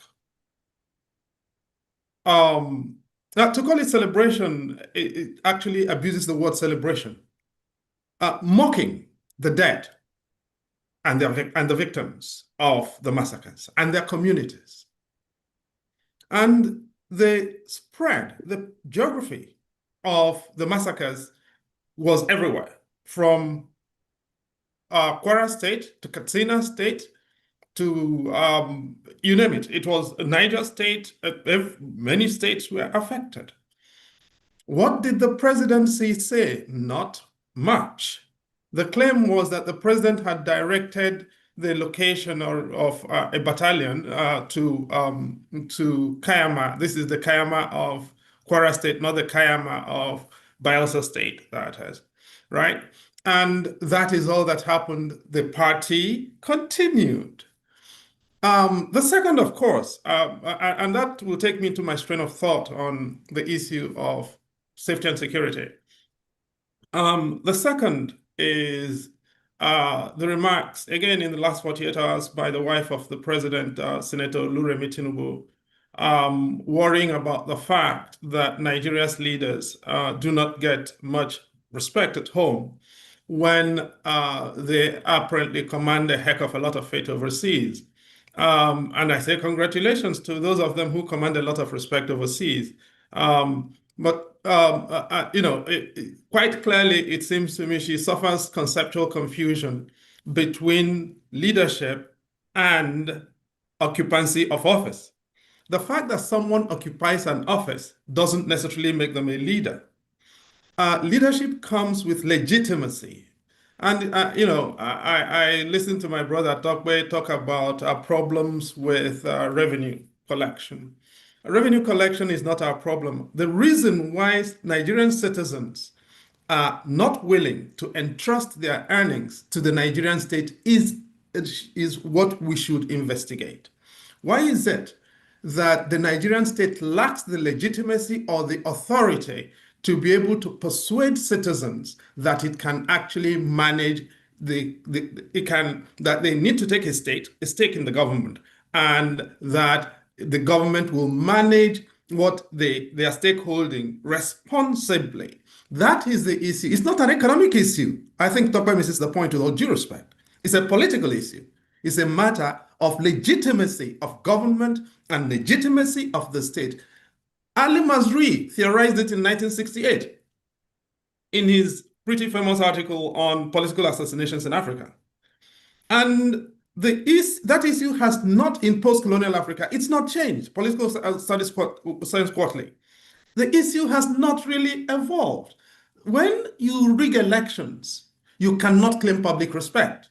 And when you habitually subvert the will of the people, it becomes impossible for you to stand up and tell them to respect you or entrust you with their stake in anything at all. Now, you see, the Ardo let's say the Ardo from Lao in Taraba State, who has a herd of 500 cows, is a multimillionaire. That Ardo may not have a bank account. That Ardo may not be interested in whatever your state offers. That Ardo has never been offered any extension services by the Nigerian state. That Ardo protects themselves as best they know how and protects their herd as best they know how. What is in the Nigerian state for that person? And the fact that our politicians do not care about trying to enlist those people into a compact with the Nigerian geopolitical space and the authorities that purport to exercise power over it is the centerpiece of our crisis. It's a crisis of ethics in government, and it's a crisis of the failure of the government to evince an intent to protect the people. How does that become an issue for Nigeria in 2026? It takes me to the insecurity issue. In my view, very limited as it is, the biggest single evidence of President Tinubu's unwillingness to exercise the responsibilities of the presidency is his mismanagement of our relationship with ECOWAS. Now, ECOWAS, most Nigerians may not understand, is the biggest single strategic investment Nigeria made in its safety and security post-war. Now, we reached essentially a pact with our neighbors to the north, near Sahelian neighbors, which was what? Provide us with a buffer against exposures to the worst of the Sahel. In return, we'll provide minimal things to compensate for your investments in our security. And so it was that Niger and Mali, particularly, and Chad, helped with ensuring that we were not overrun by the negativities, traditional negativities associated with the Sahel historically. Now, what happened on the 26th of July, 2023? A military coup happened in Niger Republic. Without exerting or exacting any sinews to see how it could be managed, President Tinubu threatened an invasion of Niger Republic. I see amongst the participants here General Tukur Buratai, who was Chief of Army Staff in Nigeria. He knows these issues better than I do. The Nigerian army, with its commitments, could never have invaded Niger Republic. It was out of the question. That was loose talk. But it was loose talk that had toxic consequences. Because it meant a collapse of that strategic security bargain that we had reached. 26th of July, as I said, 4 days later, 30th of July, President Tinubu announced that we were going to be invading Niger Republic to give them the government that he wanted, right? And what happened? Niger Republic called our bluff, they pulled out of ECOWAS, and they took with them Burkina Faso and Mali. Exactly those neighbors that we needed to enable us function. And so what happened? If you look at the course of the River Niger, the Malians call it Joliba. Those who follow football will know Joliba Football Club of Bamako, right? If you look at what has happened since then, the northwestern quadrant of Nigeria's security has absolutely collapsed. So from Ilela down to Ilorin, Ilela in Sokoto, down to Ilorin in Kwara State, the security compact in that neighborhood has comprehensively collapsed precisely because of the failure of presidential advertence to broad strategy. And now, has there been any effort to then try to reconstruct that? None at all. Nobody has bothered. Instead, we are partying. Now, by the way, I'm not even going to get into the political economy of a minister marrying off 10 children in one day, because that will give us some indigestion here, right? But I do hope that the situation in northwest Nigeria, in that northwestern quadrant, I call it quadrant, so it's partly northwest, it's partly north central. But the situation in that northwestern quadrant of Nigeria on the lower River Niger basin, I hope it gives everybody pause for bother. And the failure of our politicians to try to respond to that, I hope it also gives everybody cause for bother. So my issues are a little more structural than the incident-based conversations that we're having.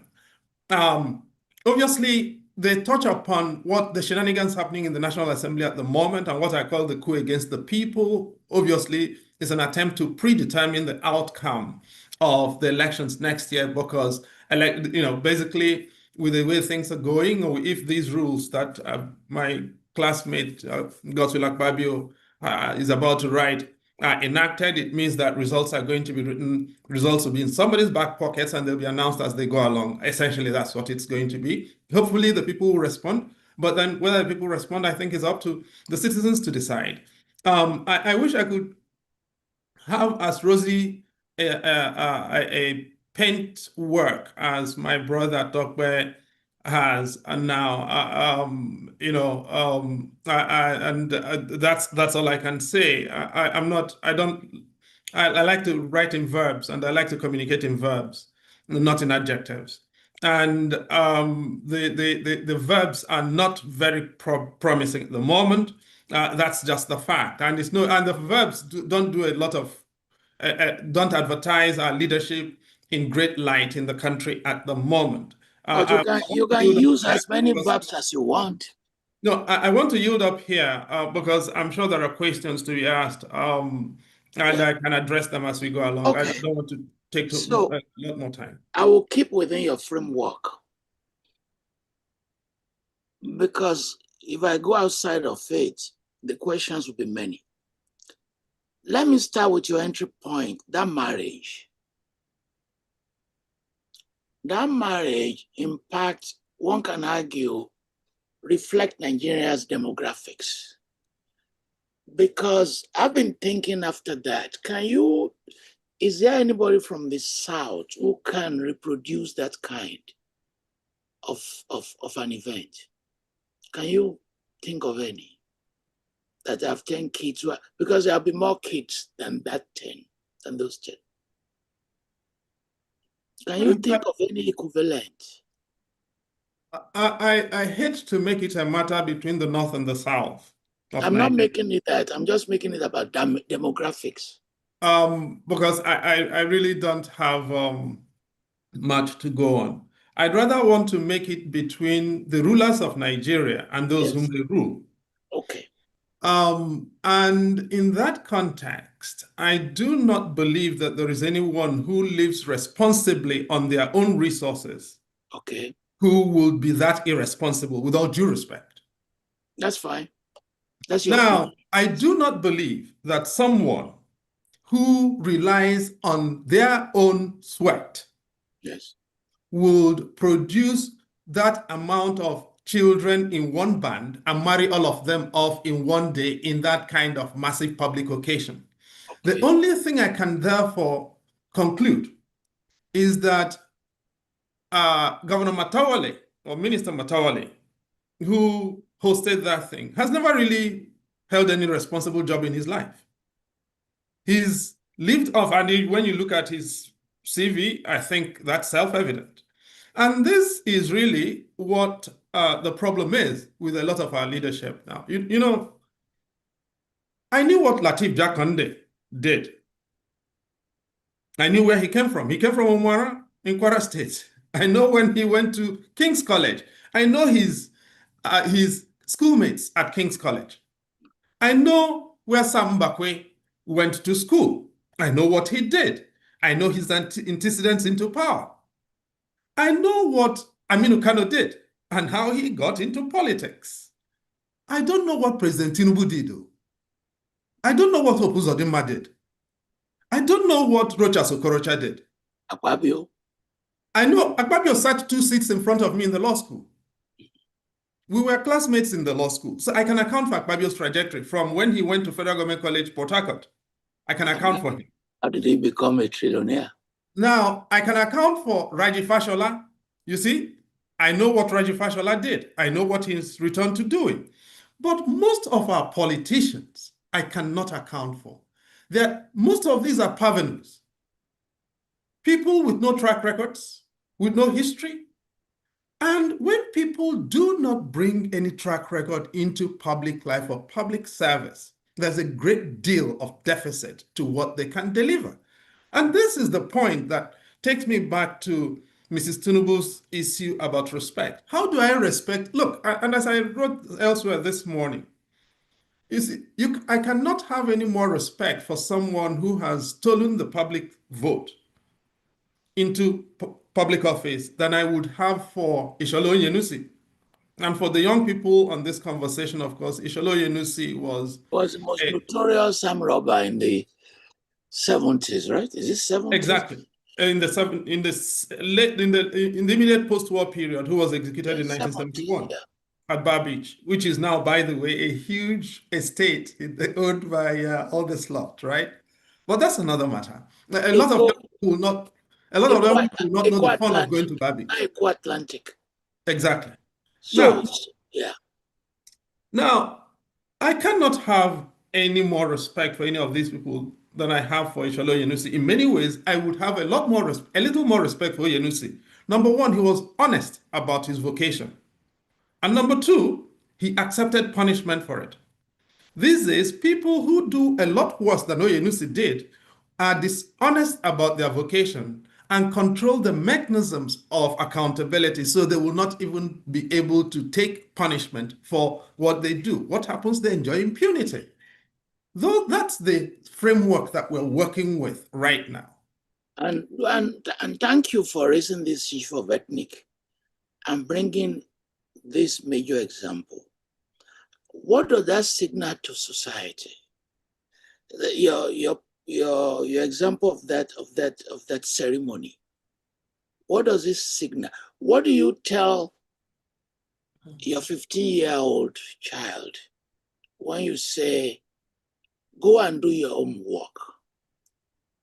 And your child retorts, which homework? Which homework did those kids that they are exchanging vows, which homework did they do? Prof, I couldn't say it better than you did. And I don't think I need to answer the question because your question is rhetorical and it makes the point more powerfully than I could. And I could just add one further example to that. If you go across Abuja right now in Nigeria, the new elite are the children of judges. The children of judges. And they are the people who drive the best cars. They live in the best apartments. in the most expensive parts of the city. And when you ask, who is this person? What do? Don't you know their father or mother is a judge? Their father or mother presided over that election petition tribunal. Their father or mother sits in that powerful court and decides those powerful cases. And I'm asking, when did becoming the child of a judge become a way of life or Chidi, an honor are you jealous? I am jealous. Yes, I am. And I have a right to be jealous. Because you are working for your pay, right? Because when I became a lawyer in Nigeria, it was not a thing that, you know, if you were the child of a judge, you kept it out of everyone's domain. Nobody needed to know you were the child. As a matter of fact, it was not announced. It was not advertised. The children of judges had basic decency and basic training. Now it's no longer the case. They live loud. Their parents live loud. They attend all the Owambe parties and they dress in all their shebis with lace and all other trimmings attached. Those are the things that lead us to precisely the point, sir, that you made. So let me throw a theory at you. Societies pass through the age of greed, in which there's a moment in their history that their elite are buccaneers. So the question is, at what point in time do you think this greedy Nigerian elite will reform itself? And one can make a proposal that is incapable of self-reform. If we are waiting for them to reform, for the politicians and all these people to reform themselves, we are going to wait forever. So, Zainab made the question. I want to quote her: "The citizens must mobilize." That's her phrase. Because in any age of greed, and you find the equivalences in Japan, in the United States, something must give way for this greed to be over. Otherwise, your son will begin to tell the same story as you are telling us now. And your grandson will tell the same story as you are telling now. I've had some conversation with writers on Nigeria, people like you, posing the question, are you not wasting your time writing for Premium Times? Is Osmund not wasting his time doing all this analysis? Where are we headed in terms of self-correction? Two things here, sir. First of all, on the question of citizens mobilizing, because we are in a conversation that devolves, I hope, to first principles and to intellectual honesty, yeah, I will ask the question, which citizens? You see, in order for citizens to mobilize, you assume that citizens actually exist. And the idea of citizenship in Nigeria, for the most part, is aspirational, in my view. Most Nigerians, you know, I took a class in Nigerian Constitution for a set of people, I believe last week, the last week of January, and I started with the question, how many of you here identify as Nigerians? Because if you do not identify as a Nigerian, then the Nigerian Constitution doesn't making a Nigerian Constitution is of no use to you. A majority of the class did not identify as Nigerians. And if you do not have a majority of people, and this was a class of over 350 people, representative of absolutely every part of the geopolitical space called Nigeria, a majority did not identify as Nigeria. Pretty much every one of them, without exception, had a first degree. Now, if you have the cream of your country not willing to identify as a majority as Nigerians, they would rather identify as Ebira, Yoruba, Yoruba, Efik, Ibibio, Berom, Anaguta, Afizere, all of that.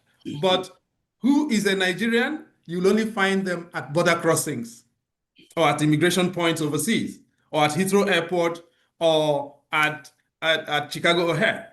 Now, if that is the case, then the citizenship we take for granted does not exist. And the basis for a popular uprising does not exist, because a popular uprising is founded on the idea of a shared citizenship, a shared aspiration for a political destination. In Nigeria at the moment, it does not exist. And I will illustrate this. People may not feel very comfortable saying so. But you see, if you tell an average Southerner from Nigeria, irrespective of ethnicity today, to go and protest against Tinubu, and you're from Kano State or Katsina State, they would ask you one question: where were you? What were you doing when your brother Buhari was there? People from the South who loathe Tinubu will not protest against him. Why? Because no Northerner was willing to raise a finger when Buhari was there. Now, when Tinubu has finished and a Southwesterner or a Southerner wants a Northerner or somebody from Katsina State to go and protest against who the next president will be, they will ask the question: when your brother Tinubu was lifting petroleum subsidy, what did you do? So we cannot do a Sudan, because in Sudan, despite all the challenges, there's a radical Sudanese civic being. We can't do a Burkina Faso. We cannot do a popular uprising in Nigeria at the moment, because a Nigerian being does not exist. That is a deliberate strategic decision taken by Nigerian politicians to fissure the country into ethnic atoms and make sure that nobody can protest. Two things they have done. One is atomization of the Nigerian civic being. The other is impoverishment, deliberate impoverishment of Nigerians. When you add those two, it is not possible. I totally buy into my sister's idea, Zainab's idea. I also recognize that the reality of the space we live in at the moment makes it absolutely very difficult. Very good. And I will compliment that. When people ask me, who is a Nigerian hero, I said I can only talk about one, Dick Tiger.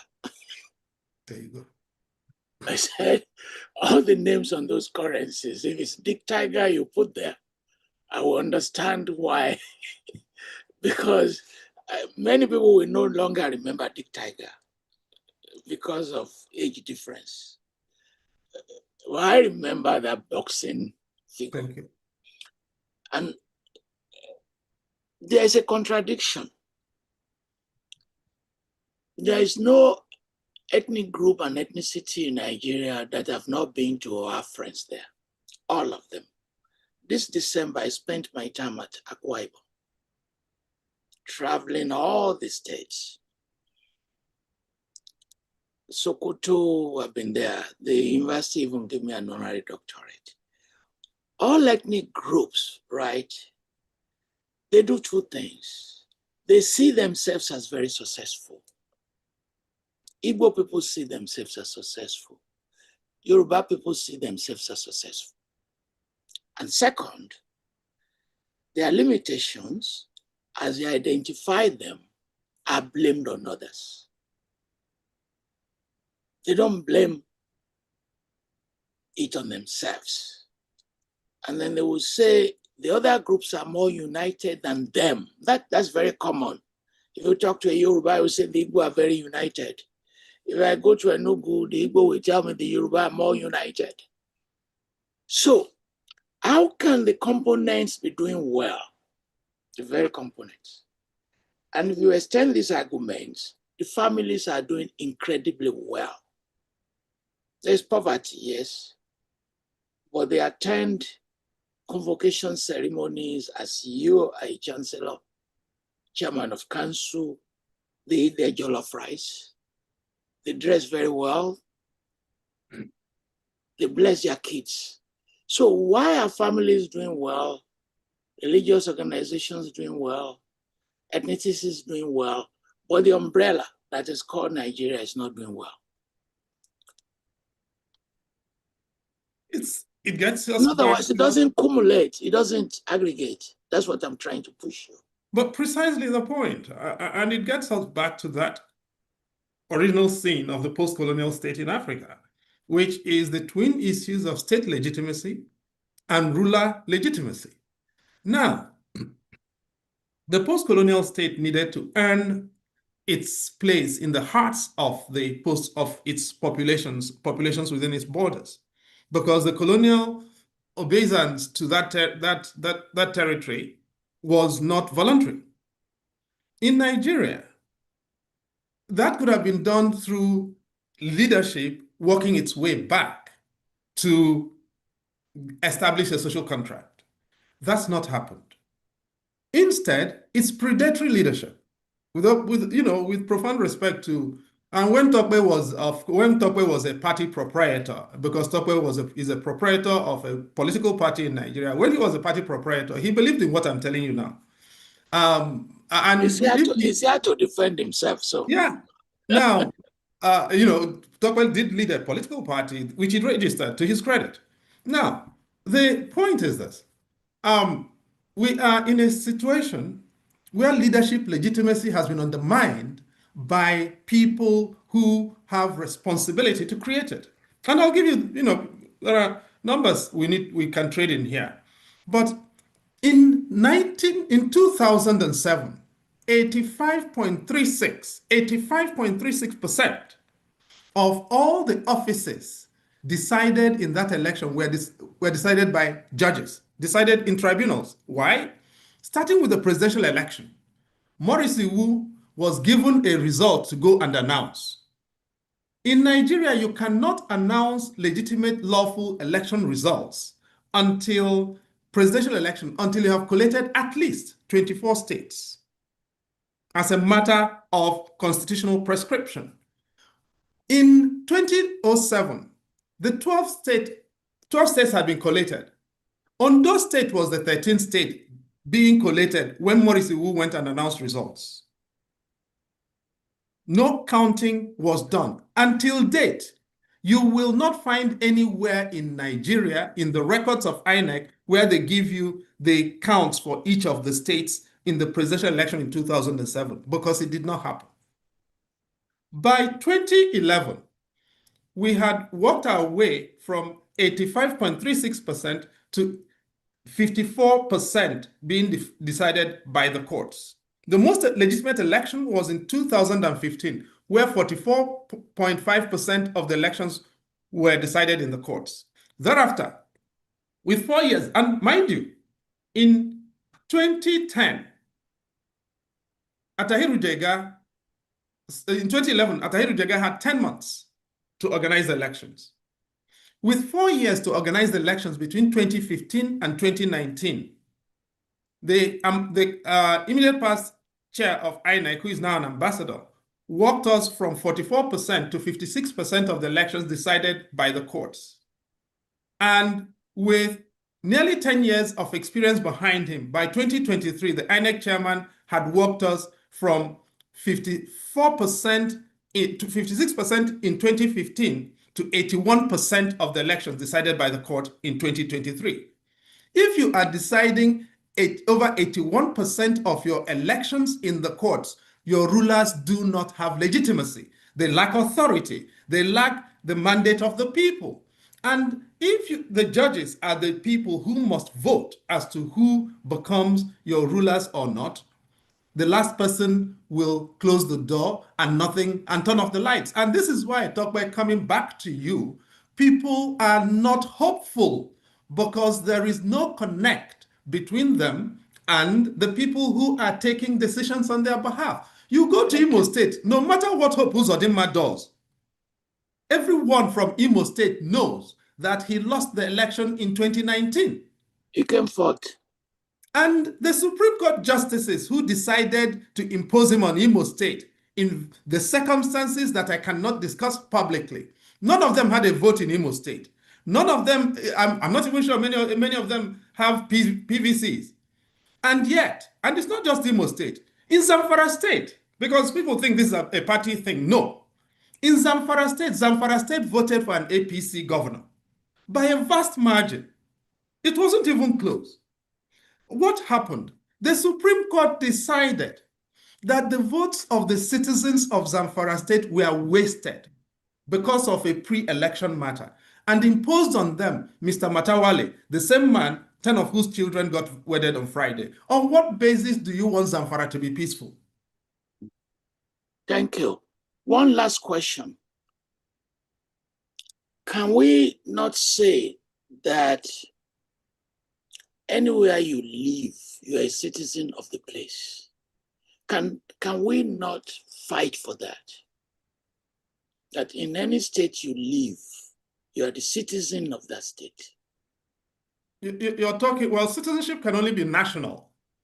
So you're probably talking about indigenous, the things Nigeria talks about indigenship and all of those things. Obviously, we haven't yet got notions of domicile there. And this is very important for two races in Nigeria, the Fulbe and the Igbo. Right? So I've lived in Lagos for over 40 years. Are you not, forget that notion of national citizenship, because you understand what I mean. I do. I absolutely do. Can we not say you can become the governor of Lagos State? Now, by the way, and I'm not going to go back to pre-colonial, the colonial era. Sokoto State elected Yahya Abdul Karim, who was elected governor of Sokoto State in 1991, is Ogbomosho Yoruba, by the way. Right? Now, Sabo Bakinzuo, who was elected governor of Kano State in September 1993 and took office in October 1983, lived in Tudun, Nupawa in Kano. Anybody who knows Tudun, Nupawa will know that Tudun, Nupawa is the Nupe Hills of Kano. Sabo Bakinzuo was Nupe from the Middle Belt, right? And I've mentioned here that Lateef Jakonde, probably the most admired former governor of Lagos State, elected in 1979 and re-elected in 1983, came from northern Nigeria. He came from Omuara in Kwara State. He only got into Lagos State because he went to King's College to do high school, and then he didn't leave. So the point is not new. Integration in Nigeria has happened historically. And people have been able to transpose their being into different communities. The fact, however, now is our politicians no longer think that is a useful thing, because they think if that happens, they will not be able to control the new immigrants. And many of the new migrants, internal migrants, are supposed to be people whom you cannot impoverish easily. So if you go to Lagos State, for instance, the hotbed of political opposition is in Etiosa local government area, where they see that most of the people who live there are traders from different parts of Nigeria, mostly southeast and south-south, who are able to pay their way through anything and who cannot be impoverished well enough and who therefore can decide what they do. And so they inflict violence on the place. Thank you. Well, we've come to the end of this first round. I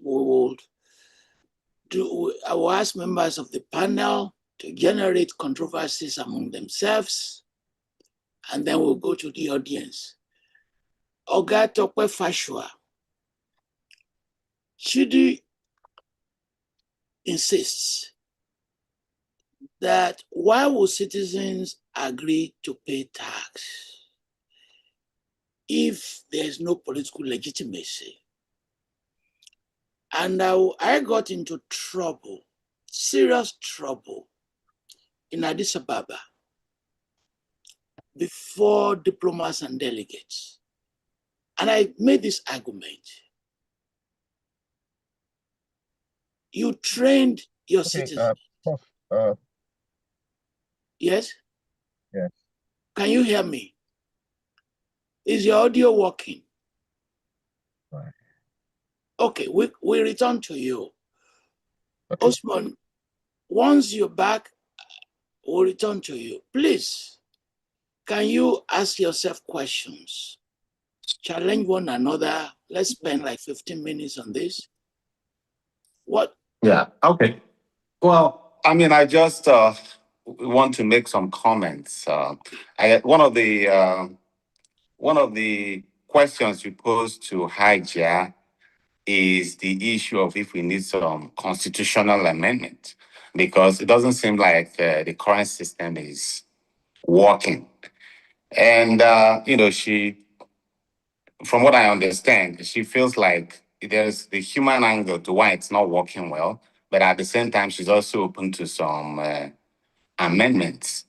I've always talked about the fact that democracy has always gotten a bad rap in Nigeria and most of Africa, because we kept on insisting that democracy is not working for us.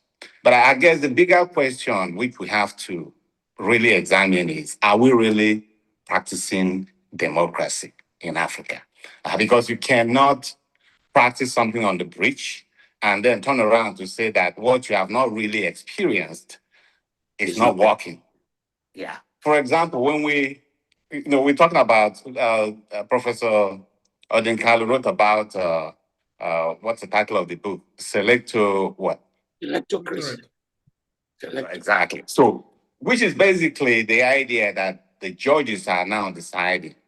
I've never seen any form of democracy where the onus of, who decides who governs us belongs to the judiciary branch. Certainly not in the parliamentary system of the Westminster type or in the American presidential system where we copied from. So the point I'm trying to make here is that there is no system that we copy, or there is no change we make in terms of how it works, that you will not find enough people who are ready to torpedo it, and it's not going to work. So the problem is not the system. The problem is our propensity to undermine it. That's one. Then on the broader issue of, how we are going and if there is any hope in the horizon, my colleagues and I in the diaspora dialogue, Professor Borogi and Moses Achono, at one point we talked about what we called, for want of a better term, conversation fatigue. Because for years, for decades, we keep saying the same thing, and it's very frustrating because with every successive government, it got worse. For example, before Tinubu came to power, for one, I was under the impression that even if nothing else goes well, at least the issue of insecurity will be addressed. Because we know the affinity that the former president had with his kinsmen, his Fulani kinsmen, and we believe that that's a big part of why he couldn't rein in on impunity that they were visiting on Nigerians at the time. But fast forward 2023, we had the election with all the fanfares, and whether he won or not, Tinubu mounted the saddle. But lo and behold, we haven't the situation hasn't even got worse, but you have now an alphabet soup of other terror groups. Before we're talking about the Boko Haram, the ISWAP, the Ansaru. Now you have other groups like the Lakronwa, and there's another one that made a landfall from the Sahel just about a few months ago. And the brazen ways the attack, the propensity and the brazenness of the attack has actually made the situation during Buhari's time seem like, Nigeria were actually having fun at the time. And you start to wonder, what's actually going on here? One thing is for sure, with all the things going on, all we hear from the government is that they are applying this non-kinetic approach, which is basically what it means in essence is that you're basically cozying with all these terrorists. We talked about the fact that Haja talked about those that were rescued some time ago in Kaduna, but we knew they basically paid a ransom. That's just the truth. So we have a government that is actively paying ransom to terrorists, but that is not even where the story gets even worse. Is the fact that with all these things going on, with all these terrorist activities going on, we haven't seen any significant arrest made to those we know that are sponsors of terror. And I say that because some of these things are in public domain. There was a time that the UAE and the US state government, the US State Department, they actually published names of sponsors of terror that were caught somewhere in UAE. And some of these folks, I think there were like 6 or 9 of them, were all serving jail terms in the UAE. That is in UAE. This is another country bringing justice to those who are wreaking havoc at home. But our own government, and we know that the terrorists work in our system, they move money within our financial systems, they do all those things, but we haven't been able to apprehend one and even use it as an example to others. Because at the end of the day, terrorists don't stop out of the goodwill of their heart. They stop because they know there are consequences to the actions. Thank you. So when you look at all these things, it doesn't look like we have a government that is really out to make a change. It feels like it's just some group of people who are riding the time so that they get a way to get elected or selected in 2020. Why don't you say they're overwhelmed? Well, when you talk about instead of saying they are not interested, because I doubt you are going to have any government that will not be interested in security. Yes, so yes, I don't believe that. I have no reason to say they are not interested in security, but we haven't seen anything pragmatic, to support that claim. And then when you say, to the point of what you're asking for, there's a difference that somebody is hitting you and you just have your hands tied and, praying that they will stop. And that when you talk about being overwhelmed, at least you have to make the effort, positive effort that everybody could see. If, for example, there has been few arrests made, because I know Nigeria, we have the SSS, we have the DNI, we have all these security agencies. And there's no way we can say that the presidency don't have enough security information to know those that are sponsoring these terrorists. Even many of them, we've seen publications, we've seen interviews. So it's not a question of being overwhelmed. It's a question of lacking the willpower. Let me throw it. The willpower. But I just want to make this point. Yeah. That is not a question of being overwhelmed. It's a question of lacking the willpower to tackle the problem, either because it may not play well politically doing that, or for whatever reasons. We don't know. Okay. Professor Odinkalu, one moment, can we not argue that our citizens all over, I understand your cautionary use of that word, but forgive me, can we not say in all these internal movements and crises, can we not argue that they are rejecting those colonial boundaries imposed on us? As a lawyer, you have to, please unmute him, please. Well, technical people, can you unmute the professor? Is it at your end or our own? No. Well, it's now unmuted, I think. Correct? Now you can talk. Yes. Now, do you mean the international borders, or do you mean Nigeria, Ghana, all of those were boundaries imposed on us? Indeed. And people are moving now. No, Barracks in Kano, Fulani, Nigeria. Are the people rebellion? Are they rebelling against these boundaries?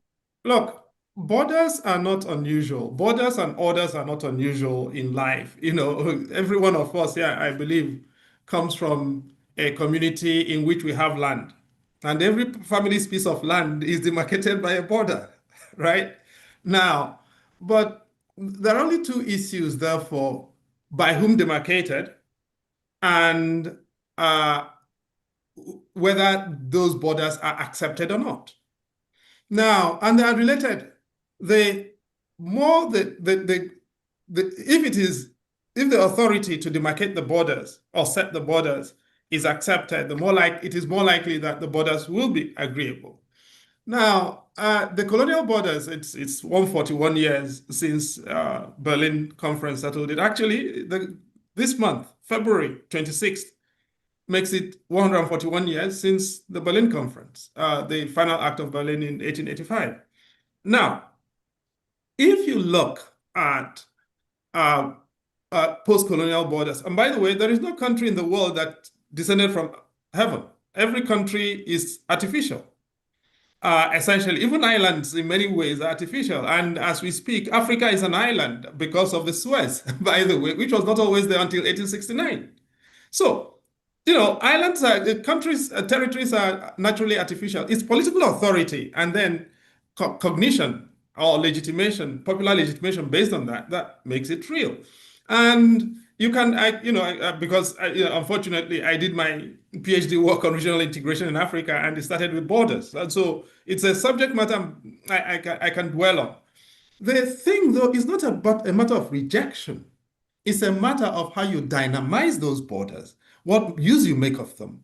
If you travel, I spend most of my time traveling through African borders. If you travel, for instance, into Niger Republic from, say, Ilela, for instance, in Sokoto State, you will not know when you've crossed from Nigeria to Niger Republic at all. And it's the same if you go from Equatoria in Uganda into Sudan. You probably not realize when you've crossed into Sudan, by the way. It's not much different. The border between Kenya and Tanzania is in Namanga. Namanga village is a Maasai village. Namanga South, Namanga North. It's one village. They cross over every time. Now, I don't think our people are rejecting borders. And I actually think our politicians understand that these borders can be artificial. But what have our politicians done to make our side of the border more appealing for us than the other side of the border? I think that is the more significant question. Thank you. Is Zainab still there? She wants to talk. Yes, I'm here. I just want to know. Can you hear me, sir? We can hear you. You just want to know. Okay, so yeah, so Professor Odinkalu said earlier, he talked about how he had spent up to 40 years in Lagos, and I'm sure he's not claiming Lagos State, still claiming his state. And I had my children in Kaduna, except one, and they are still claiming Kogi State, and they don't really have any connection with Kogi State. So on this basis, I want to ask what your point is, or what your thought is about this issue of indigenship and citizenship, because over the years, I've always tried to canvass. And during the Constitutional Conference organized by Jonathan, I think 2013 or 2014. Before then, I wrote something about this issue of citizenship and indigenship. I would hope that it could guide them. Well, of course, we just do our work. They don't care about us. So what is your view? Is there no way people can, or civil society can work towards mobilizing? I know you talk about the fact that we don't even have true Nigerians, we don't even have citizens. But I believe that something can still be done about mobilizing people towards citizenship rather than this indigenship thing that we have that doesn't seem to be working for us. Children are claiming where they do not know. In the name of, okay, this is where my father or my parents come from. What's your thought about it? And for Doctor, please, what's now your decision about coming back home after retirement? Are you still considering it? Are you still considering it? Or have you changed your mind? You want to make him your in-law? No, he's my brother. Prof, I'm back here. I'm back in the room since Tope here. Okay. Now, well, let's now begin to invite members of our audience. They are extremely patient. Prof. You will still talk. Don't worry, you will still talk. Okay. you will still talk. Members of our audience, you do what we do. Only those on Zoom can ask questions. If you join by Facebook, television, radio, you cannot ask questions, unfortunately. So, Margaret, okay or okay? Margaret, okay? Your question.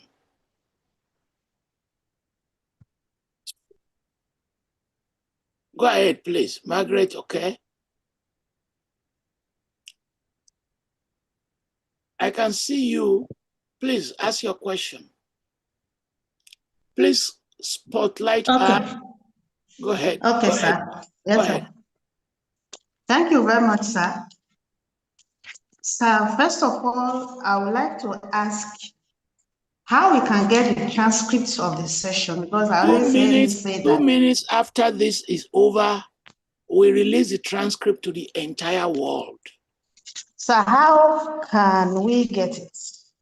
Or where? It is all over the internet, YouTube, 2 minutes after this conversation is over. If you send me your email or WhatsApp, I will send it to you. We release the transcript. We don't edit it. We don't cut anything off. Thank you very much. John Oyeku. John Oyeku? John, okay. You're not there?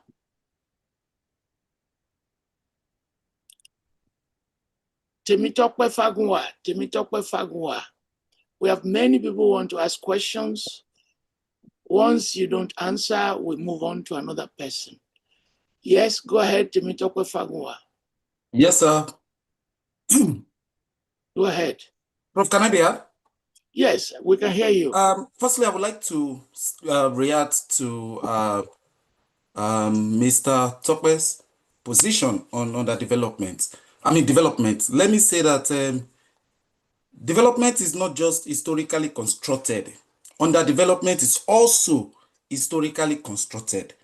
So that point must be made clearly. And also, it is important to state that the Nigerian state as currently constituted has an enormous structural problems that we need to solve. And these problems goes beyond the question of reform. And I think ultimately what we must begin to do is to articulate the essential structural economic programs that can propel this country forward, not to begin to assess Nigeria problem by blaming the people, by saying that the people in themselves are responsible for the problem of this country. When in actual fact, those that are in charge, those in charge of the control, the dispensation of the entirety of the resources of this country are actually the ones that have put us into this problem. When we talk about aspiration for the vast majority of the Nigerian people, I really do not think that the mass of our people are asking too much. I really do not think that the mass of our people are aspiring, to have the Benz, to have the cars and all of these things. I really do not think that the mass of our people are dragging space with a Mr. Wike, for an instance. So the point must be made clearly that the Nigerian people are not, in fact, responsible for this backward situation that this country is in currently. Structurally, the ruling elite, members of the ruling class have put us into this condition. Thank you. I say, lastly, Prof, please, yes. that the Nigerian people are not beggars, because there was a proposal that the elites should begin to, dish out some wealth, dish out some money. The Nigerian people are not beggars. The Nigerian people deserve more than what we currently have at this material point in time. The Nigerian ruling elites are the ones that have dragged us into this mockery, both nationally, internationally, and continentally. So we must begin to articulate and recognize who are the main enemies and troubles of this country are, not the Nigerian people.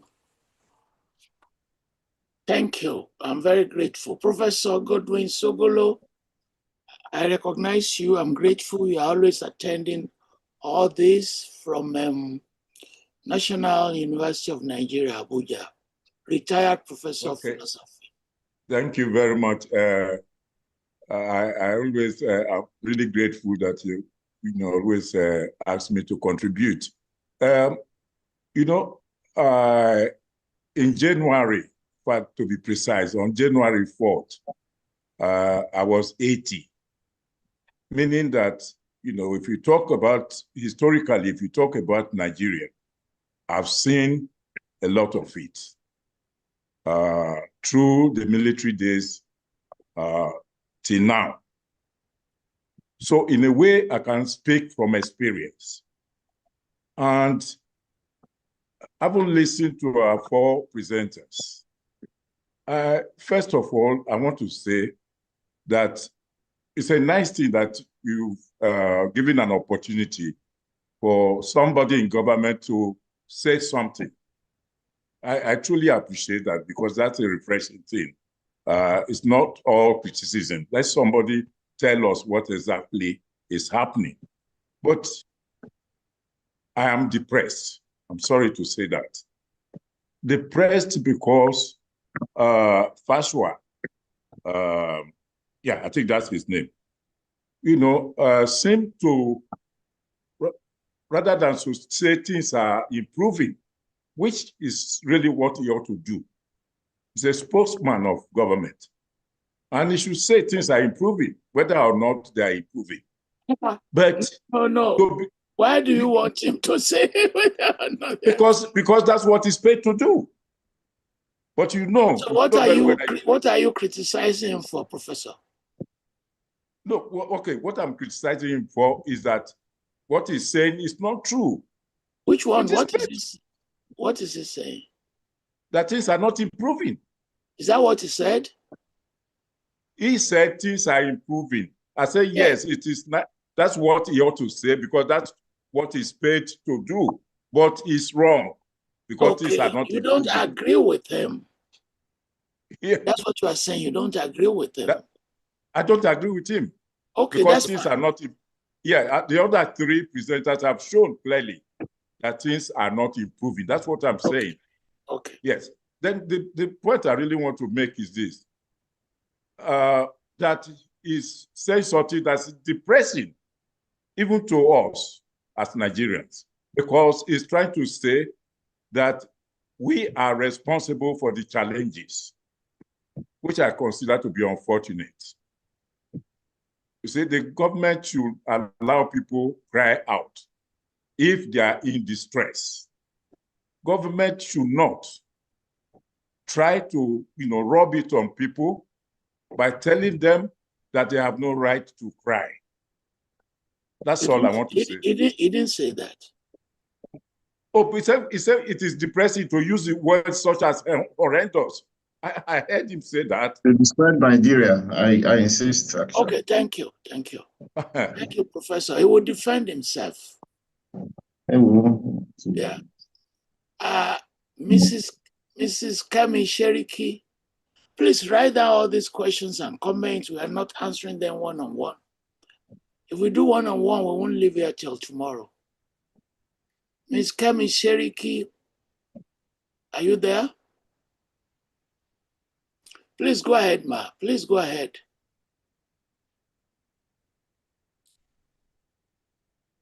She's talking, but I can't hear her. Technical people, Mrs. Kemi Sheriki is talking, but I can't hear her. Hello, sir. Now we can hear you now. Yes, thank you so much for putting this forum up for everybody to listen to, because you actually addressing so many issues of why many Nigerians left the country. And I could really relate to the first speaker Osmund. Of what he said, because my mother died at the age of 49 in Nigeria for a mere, sickness that could be easily taken care of. And, it's so much to dive into. And I see, the second speaker actually denying, a lot of issue going on, why people are living in Nigeria in droves, because there's nothing promising in that country. But I want to ask a question. I don't think he denied it. I want to ask a question. We have so many PhD holders from Nigeria, yes, all over the world. to the extent that the Nigerian PhD holders, if you put all of them on Olumo Rock or Zuma Rock, their weights will actually crush the rock. I love that metaphor. Okay, but our educational system is so poor because many of all these PhD holders is only for social gathering so that they could be referred to as doctors. But they have not, since the independence of Nigeria from the British. Why can't they come together and design the curriculum that will actually favor the diversity of Nigeria, whether you Igbo, Yoruba, or Hausa? Why are you giving them that responsibility? I'm saying, you know, why because don't you say the Nigerian policemen should come together? No, I'm giving them that the Nigerian police actually design itself to they are part of the force that they came to that job and said, this is what we're going to do. If you're an intellectual, as set of people who say, oh, you know, the reason why you have your PhD is to continue to educate the masses. Let me bring in Chidi. Chidi, have the intellectuals not vacated the space? Please unmute him. Have the intellectuals not vacated that space? I'm sure Tope has something to say about this because he works in the federal government at the moment, and curriculum development. No, but this is not for the government. In many ways it is, actually, because curriculum development is actually a federal matter in Nigeria, right? So that part is actually a federal issue. The most significant thing that Colony did to us was what Lord Sumner said in the case of Southern Rhodesia in 1918, that we are so low in the scale of civilization that we do not matter and our practices do not matter. This was law. Now, I think we've had series of curriculum reforms in Nigeria, including myself serving on revising history textbooks. The way I'm trying to push this argument from Mrs. Kemi Sheriki is, why are we giving this responsibility to intellectuals? That's where I'm going. But we come to that. And there are many professors on this. Bayo Deomoyeni. Please let us be fast. Please go ahead. Yes, thank you, sir. And thank you to the panelists for their time. I think having listened to all the panelists speak, I would like to know what is actually the way forward. We've listened over time and time on different platforms about the problems in Nigeria, but we've not been coherent in how we address it going forward. And actually, I live in Germany, and but my observation is that the social space in Nigeria so far started with this recent narrative that education is nothing. And by and large, we've seen the impact of this position on the policies and the way things have gone around the world globally, what it means. So at what point do we see any progress, whether from the government side or the people? Because the orientation now is school is not important. There's a new dynamics about policies across the world that if you're not knowledgeable enough, having to consider to understand what's actually happening, it's very difficult. So where do we go forward from this situation? Mr. Moyeni, where you have millions of your citizens who go to school and after leaving schools, they have no jobs. They will see education as a scam. That is what is essentially going on. If you can restore the dignity of labor and they can get jobs within one semester, this orientation will change.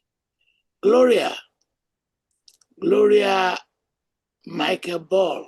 Gloria Michael Ball. Please go ahead. Good evening. Good evening, and thank you to the panelists, and thank you especially to Professor Odinkalu. It's always a joy to hear you. I'm very concerned about security and what that looks like for the future. I think that the insecurity has gone on for too long. I'm not sure that the Nigerian government has been coherent about how much longer this should last. But I have a few suggestions to put on the table. I think our immediate challenge is on how to stop the next set of recruits to insurgency. There are some people who began as informants and who have essentially transited into full-blown and full-fledged terrorism. But the Nigerian government can do so much by disincentivizing insecurity and insurgency, and which also rolls us back to the conversation that was had earlier on, because insecurity has become such a big business without consequences, and it has become part of the major play for the politicians. The other thing that I have noticed is that politicians are able to just move around and campaign almost without any hindrance, despite the insurgency and insecurity. But then for many citizens, their lives have literally stopped. Children are not going to school, the social fabric is distorted. And so there must be a way for citizens to come together and to coalesce their asks and to challenge what is it that is driving this insecurity that has made it so lucrative for the government to keep it rolling and them being at the short end of the stick. Then the third, which would be my last thought, would be on how we can forge a common citizenship for Nigerians. And it will take a lot of orientation from the federal government. And I say this because there is somebody who works in the government on the panel. They themselves have to work a whole lot to help Nigerians be able to identify themselves as Nigerians and to show them what gains are there for being Nigerians. Because in the end, we don't have any other country other than this one that we have. Thank you. Your question is very fundamental because many people will say the definition of the state, its primary objective, revolves around security and insecurity. That once you cannot guarantee security and safety of your people, we can basically say you are living in ungovernable spaces. Thanks for that question. Professor Olusegun Adekoya from Obafemi Awolowo University, I think, if it's the same name. Olusegun Adekoya. Thank you, Prof. I just want to ask a question. Dr. Fasua said that Nigeria is a more equal country than many others in Africa. And I started wondering what could have accounted for this. I asked myself, is it that the extended family system is still in place, although it's dying out, but it has not vanished? And I could see that distribution of wealth on the basis of helping family members could maybe partially account for the more equalness of distribution of wealth in Nigeria than in many other countries. I would like to know if the extended family system has anything to do with this distribution of wealth. Thank you very much. Then, Professor Toyin Falola says something about liquidity, yes. That there is this flow of cash in Nigeria like flood water. And again, it puzzled me in a way, and I asked myself, where is this money from? Do we trace it to this Yahoo Plus phenomenon? people disappear, body parts are used to make juju that produces money. Is it really true? No. So the liquidity argument is this. If you live in New York or you live in London, accessing cash is so difficult because you have to go through the banking system. In that liquidity argument, there are places as in Nigeria where your malasela, your spare part tire, your computer at computer village can access liquidity faster than what I can do unless I use my house as a mortgage. As to your index question, that's an index. I have to confess that the index that Dr. Fasua used is the first time I heard of it. And this is why this platform is very useful, because after this conversation, I'm going to study it, see the derivatives, who generated it, and see the variables they are using. So to return to that professor's question, I don't want to intellectualize it, but the conversation in the diaspora world, that people live on $1 a day in Nigeria, $2 a day in Ghana, is very, very misleading. And you've just pointed to family connections and extended family. Nobody can live on $1 a day. There are mechanisms that do not enter into that index, which we have to pay more attention to. How we rebase economies and do the calculations. David, Adejo, Andrew. We have 3 more people to go through. David Adejo. Has he changed his mind? Thank you, Prof. Can you hear me, sir? Very well. Where are you calling good evening. from? Where are you calling from? I'm calling from Nigeria. I'm an avid follower of your interviews, and let me start from the issue of why intellectuals should be involved in curricular development. I think intellectuals are already involved at all levels because, like you're aware, for the universities, the NUC is come up with the new CC Mass. MBT is dealing with it. And for secondary schools, we have the Nigeria Education Research and Development Council, which includes academicians or intellectuals, if you will. But I just want to make 2 quick corrections, sir. The Federal Civil Service Commission is not responsible for coordinating the civil service. I said the same It thing. is the Office of the Head of Civil Service of the Federation. Civil Service Commission's job is appointments, promotions, and discipline. Correct. Secondly, I've had this conversation a lot of places, and I'm getting fatigued about it. I will not be one to say, yes, there's no corruption in the civil service, because I've seen it. I've tried to work against it and stuff. But most of the corruption that happens in government in Nigeria is in the public service. And people don't seem to distinguish between the public and civil service. The civil service till today remains a body with clear, specific rules guiding all their activities.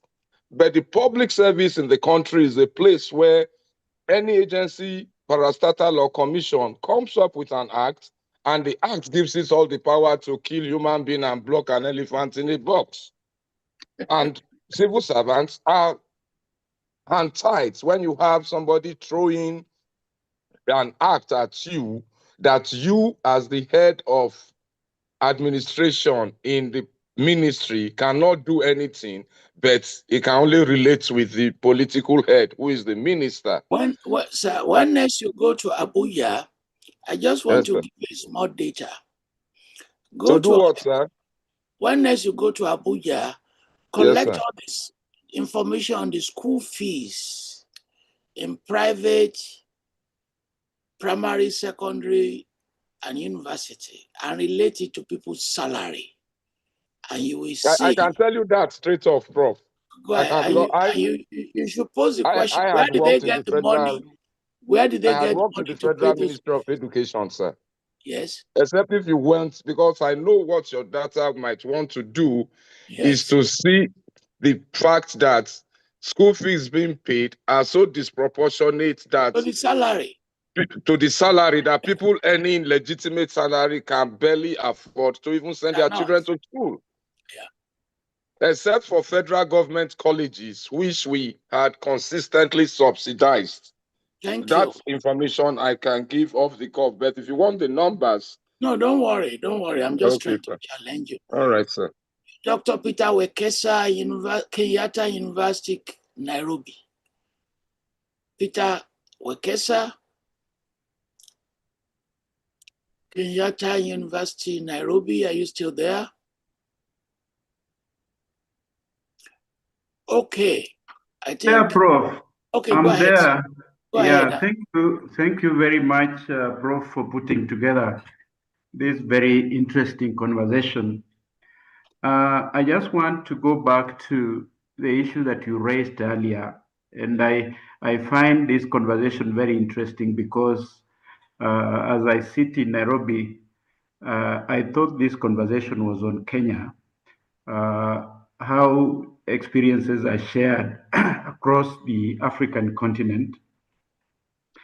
I really wanted to have a comment on what you raised much earlier regarding the indigenous African entrepreneurship, especially the question you raised among the Igbo, and why some of these success stories among our own people cannot be shared across board.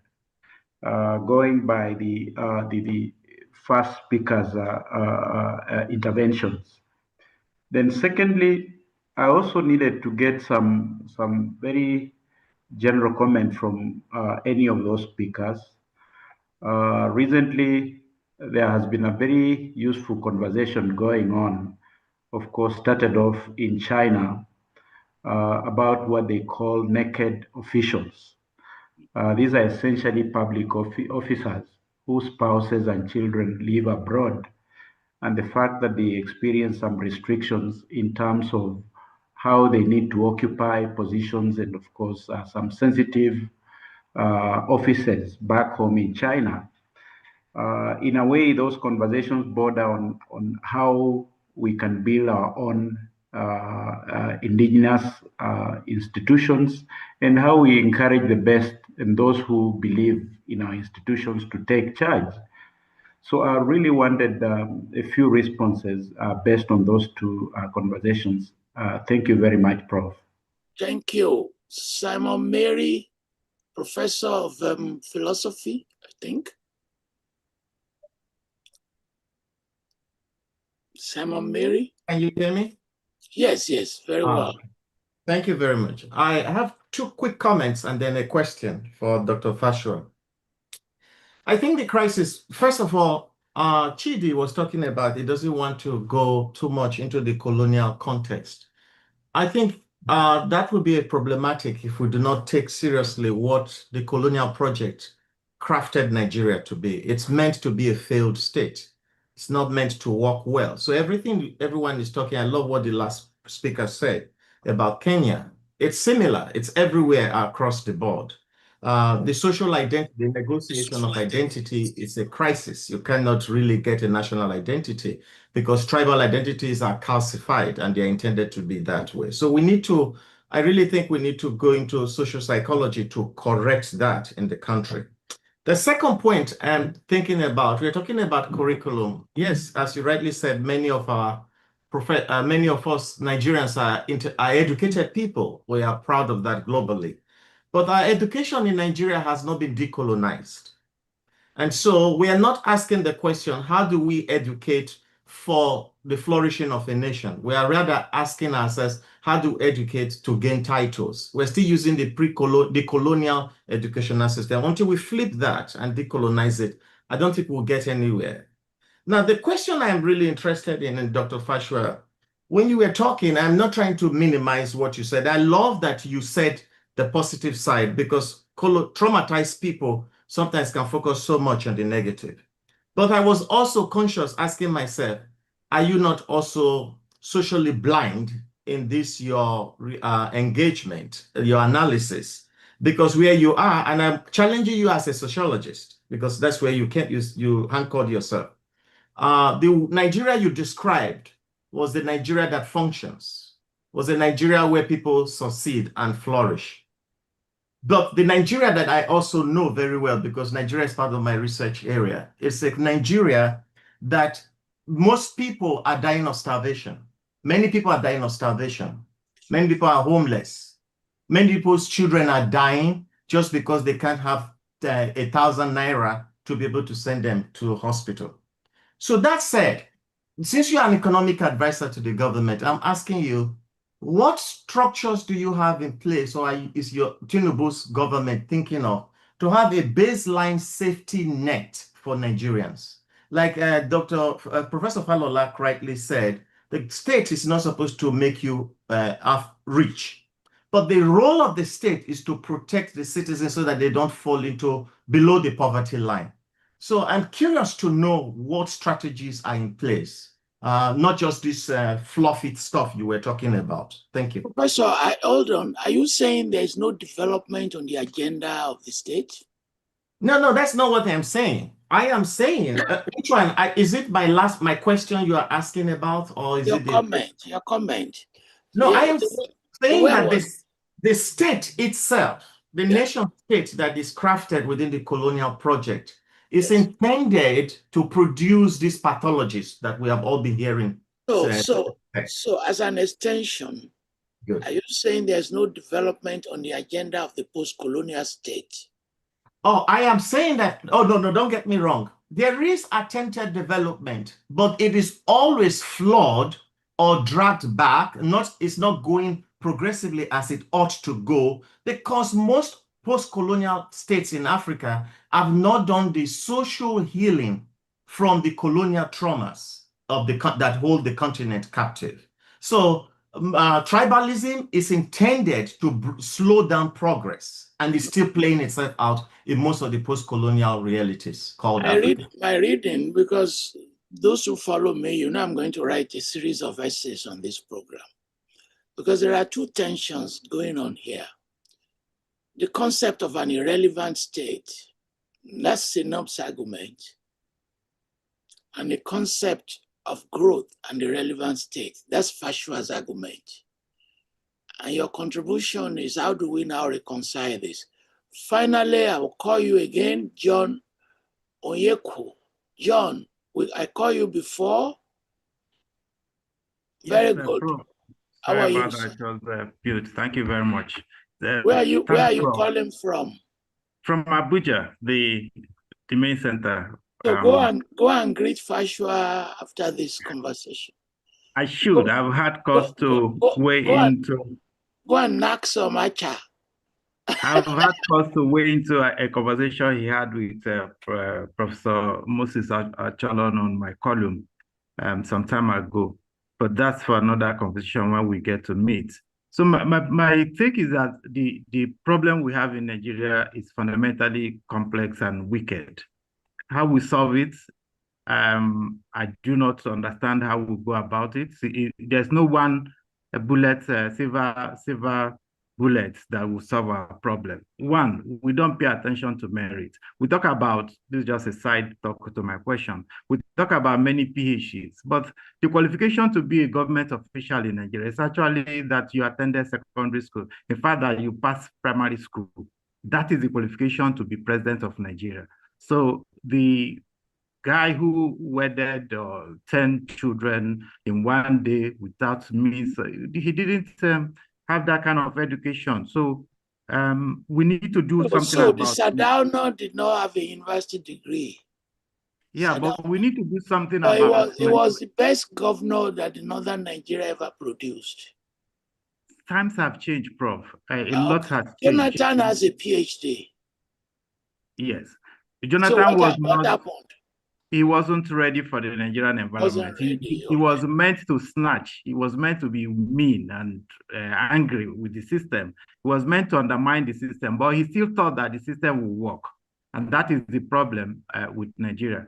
So I have a question. Basically, it's about institutions, reform, and democratic legitimacy. I'm bringing us back to what we are talking about. 2026, 2027 is in the horizon, and the almighty election, that's another conversation. So we're implementing economic reforms now, yet legislative credibility and trust in institutions, including electoral processes, remain weak. Can macroeconomic adjustments succeed in a context where rule of law, regulatory oversight, and poor confidence in the legislature are limited? Or does this create a broader legitimacy deficit that threatens both reform and democratic stability? Because I think that is what I'm trying to understand. Where really are we going with rule of law, democratic legitimacy, and then maybe Dr. Fasua may also want to consider within that context economic and social impact implications. Thank you very much, Prof. Thank you, panelists. Thank you very much. Please, all our panelists, I will invite you to respond, starting with Professor Odinkalu in a reverse order. Professor Odinkalu, please make your final closing statements. You don't have to respond to all the questions, just respond to those you are interested in. No, thanks a lot, Prof. And to everyone who has said something. I think much of what I've heard are comments. Maybe it's my brother Tope who has some stuff to deliver. But very quickly, because ultimately I think everything comes down to John's point, the last contributor on the legitimacy of the state or lack of it, and the elections in 2027. It's distressing when politicians do not care about the legitimacy of their authority, because that says they have no respect for the citizens, and they have no respect for the office that they claim.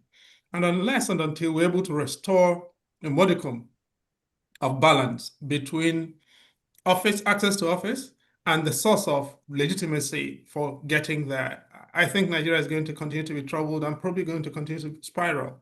You cannot construct hope on burglary. But just to finish on this point, John, it's possible, theoretically, to nevertheless produce a capable state where questions of electoral legitimacy are not very clear. South Korea, for instance, took off under Park Chung-hee, and Park Chung-hee was not elected, right? Now, but the paternalistic state is a different model of development, and the paternalistic state, which probably is what Rwanda has at the moment, given its history, does exist and arguably has been able to deliver something, but it requires a different kind of leadership from the kind of predatory leadership we have in Nigeria. I'll stop there. Thank you. Thank you. Thank you, Dr. Mrs. Zainab Okino, final closing statements. If you are still there, make your closing statement. Okay. Sorry. Good evening again. The point I want to make is that it's been 3 years now since we started a series of reforms, since this government started a series of reforms. And if the result of reforms cannot manifest, or these reforms cannot manifest positively in our lives,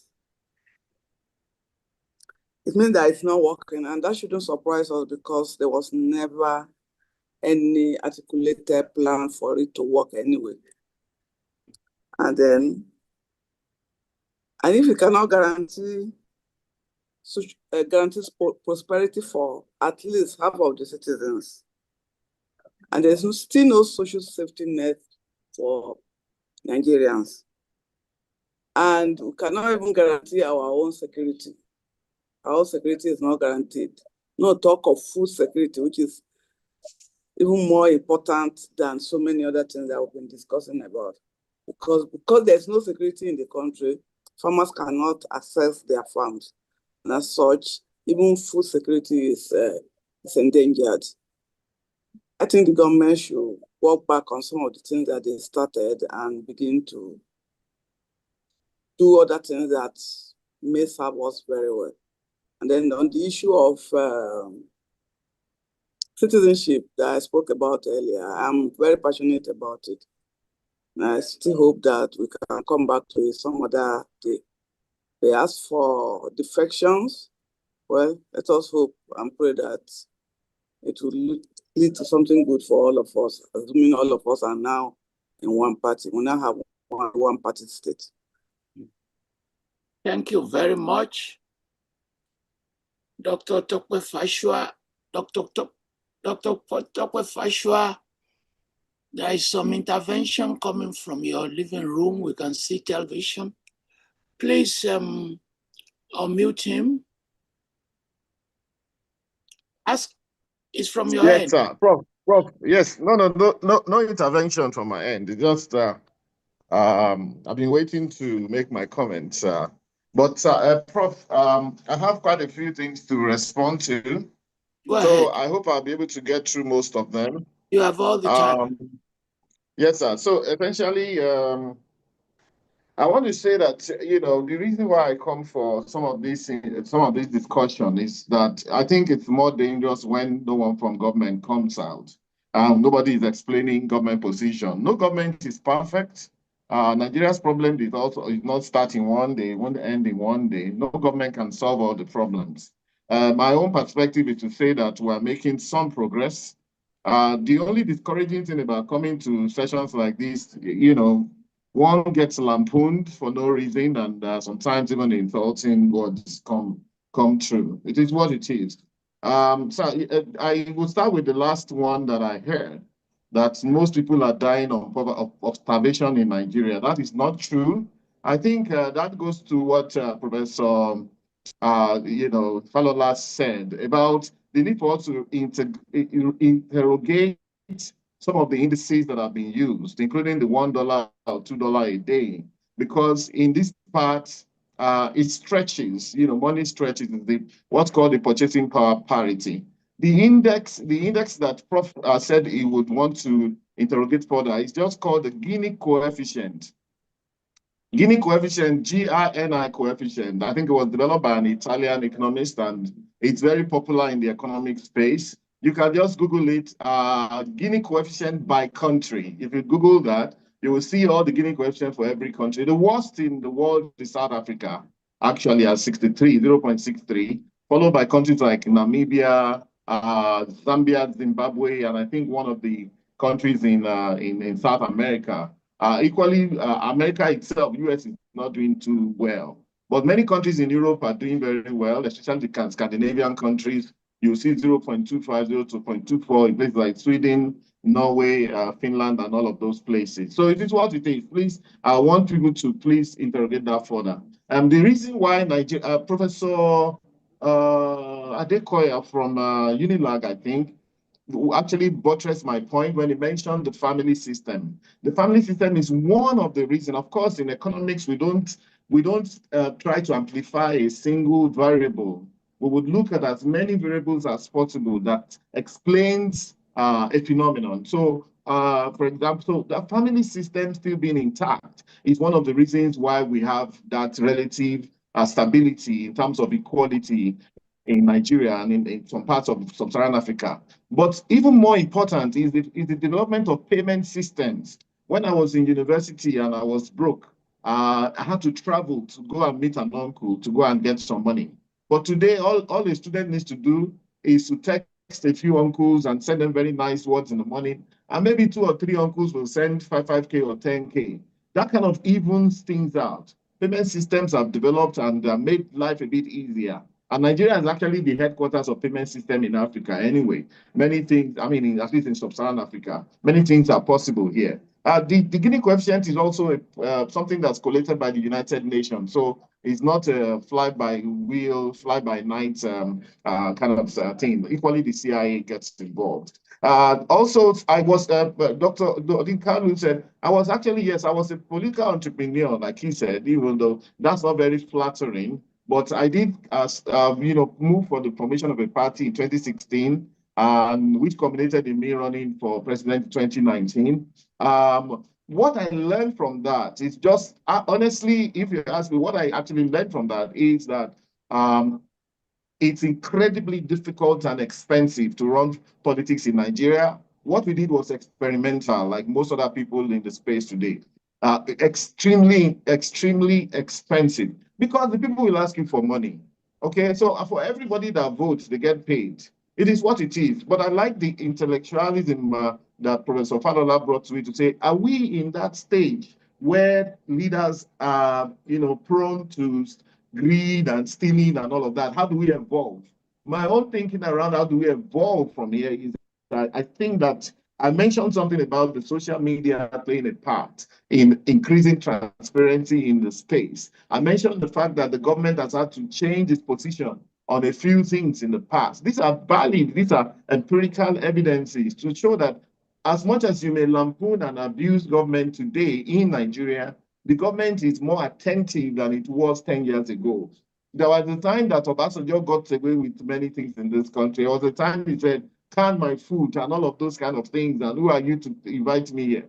Leaders are very, very careful these days. And that's the truth, even in Nigeria. Even though I'm afraid that sometimes, even in spite of the efforts of leaders, we get that, skewing off and people saying, what has he done? So sometimes leadership itself is a fool's game. Sometimes as a leader, when you try so hard and you're not recognized, you want to say, well, let the people do it the way they want. So I think that things, someone said I was blaming the people. No, I'm not blaming the people. At that point was when we actually, myself and Professor Falola, decided to say, what exactly is up? Okay, yes, so a Nigerian builds his house from scratch to finish. He spends 50 million, 100 million. He's not owing any bank any mortgage for 30 years. He still thinks he hasn't achieved anything. He costs his country, which if we would actually also add the fact that, for example, this tax reform, someone said, Professor Odinkalu asked, said, does government have legitimacy to demand taxes from people? I think that, the legitimacy will be more enhanced when you actually begin to pay a little. The problem we have now is many Nigerians, millions of Nigerians, are not paying anything, not doing anything, saying that they're not even Nigerians and expecting so much, and even going to the internet to rubbish their country, to curse their country. I think that you don't have a right to curse the country if you're not paying anything towards moving the country forward. And a lot of people are abroad. They see how it works abroad. So I think that nobody's blaming the people. We're just saying that let's look at our culture. How can we say we are intellectuals when we don't want to look at our culture, our sociology, our social psychology? So why are we like this? If our music is saying everybody must get rich or die trying, does that not also link up with the way some of the Black Americans are living their lives in the ghetto? That's not the way we want to be. We want, and also even despite the fact that a lot of our politicians are also Nigerians from different societies and communities in Nigeria. However, for us to change that, it will be a case of, as we say in economics, good money has to drive out money. If you don't get involved in the politics will not change. Either you're getting involved directly or intellectually, or you're helping one way or the other. But anyway, the point is, for me, I think that time heals all wounds. With time, Nigeria itself will change, our policies will change. Something will happen. It doesn't have to be violent. We've seen scenarios where violence change creates, of course, they say every revolution creates its own oppressors. Violent change brings some new oppressors that will do worse than the people they were blaming. We've seen that during the military era in this country. And somebody blamed our educational system. I disagree with that madam from US, and she said many derogatory things about Nigeria. In the US as well, people die in hospital. My condolences about your mom who died at 49. But people die every day in the hospital everywhere in the world. Why would we blame our people? The few medical doctors that are still here helping us, we're very grateful to them. They make mistakes, just as they make mistakes abroad, but please, at least they save a lot of people as well. Our educational system is not rubbish. Almost everybody on this platform today listening to me, most of us schooled partly in Nigeria or in Kenya. We went to public schools. I'm proud of the public schools I went to. Honestly, without bragging, very few people who went to the so-called Ivy Leagues can match what I say and what I do in the space, in the intellectual space. I try my bit. Nobody should decimate our intellectual community, our educational system fully in this country. It's unfair. Please, I want to say that, please, because we are abroad, let's not look down on this country. The abroad that people are living in, people developed those places. They went through pains as well. Some of us are students of history. We know how the US got to where it is, how Britain got, and they still have problems every day. And also someone said, okay, yeah, professor has handled the $1 a day thing. Please, Gini coefficient, please look at it. Let's begin to redefine our own analysis and our own narrative, you know, away from Nigeria is the poorest, this and that. I want to also say, with due apologies to the professor from Kenya, I want to say that Nigeria is better than Kenya, Uganda, South Africa, Ghana, and some of the other places I've gone to in one way. Again, I'm repeating the fact that unlike some of those countries I've mentioned, this country is one country where Nigerians are running Nigeria. Nigerians are benefiting from Nigeria. It's a great privilege. It's a great privilege that we're not having too many foreigners coming to intervene, not as if they won't try, not as if they are not here. They haven't taken the commanding heights of our economy from us. And that means that we have an opportunity to try our best any which way. If your political preference is not there today, it could come there tomorrow. So we have to try. And then, of course, most people are dying. You know, I think I have just one more. Someone said I was saying fluffy stuff. I'm not saying fluffy stuff, Professor. Don't say things like that in forums like this. It discourages. Don't put people down, okay? If I give some an analogy, it has to be data backed. So I can only tell you what the government has. I'm not here to come and decimate the government, but I'm not also here, I said it from beginning, to just come and you know, play to the gallery. I don't play to the gallery. This is 4 hours that we've been on this, or 3 hours plus that we've been on this forum. Nigeria does give cash handouts, even though I'm not a fan of that. Okay, they give cash handouts to poor people. There's at least the Ministry of Finance, but I'm not. Nigerians don't even want cash handout. I would have rather, I've told them, and I told some of the people in government, this cash handout, please pass it through agriculture.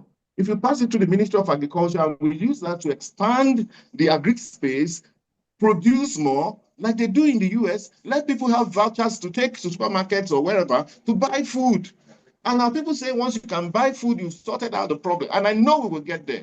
And I keep on telling them, people in charge of nutrition in Agri, even the Minister of Agri, the British High Commissioner came to meet me one day, said, why do you guys oppose cash handout? I said, sir, Mr. Montgomery, that these cash handouts are inflationary. Our people don't want cash handout. If you give them 20,000, you give a man, he will go and take it, he will do a sporting bet on his best team. He will drink there. And where's the money to feed his family? The man said, then give it to the women. I said, how can you say give only women?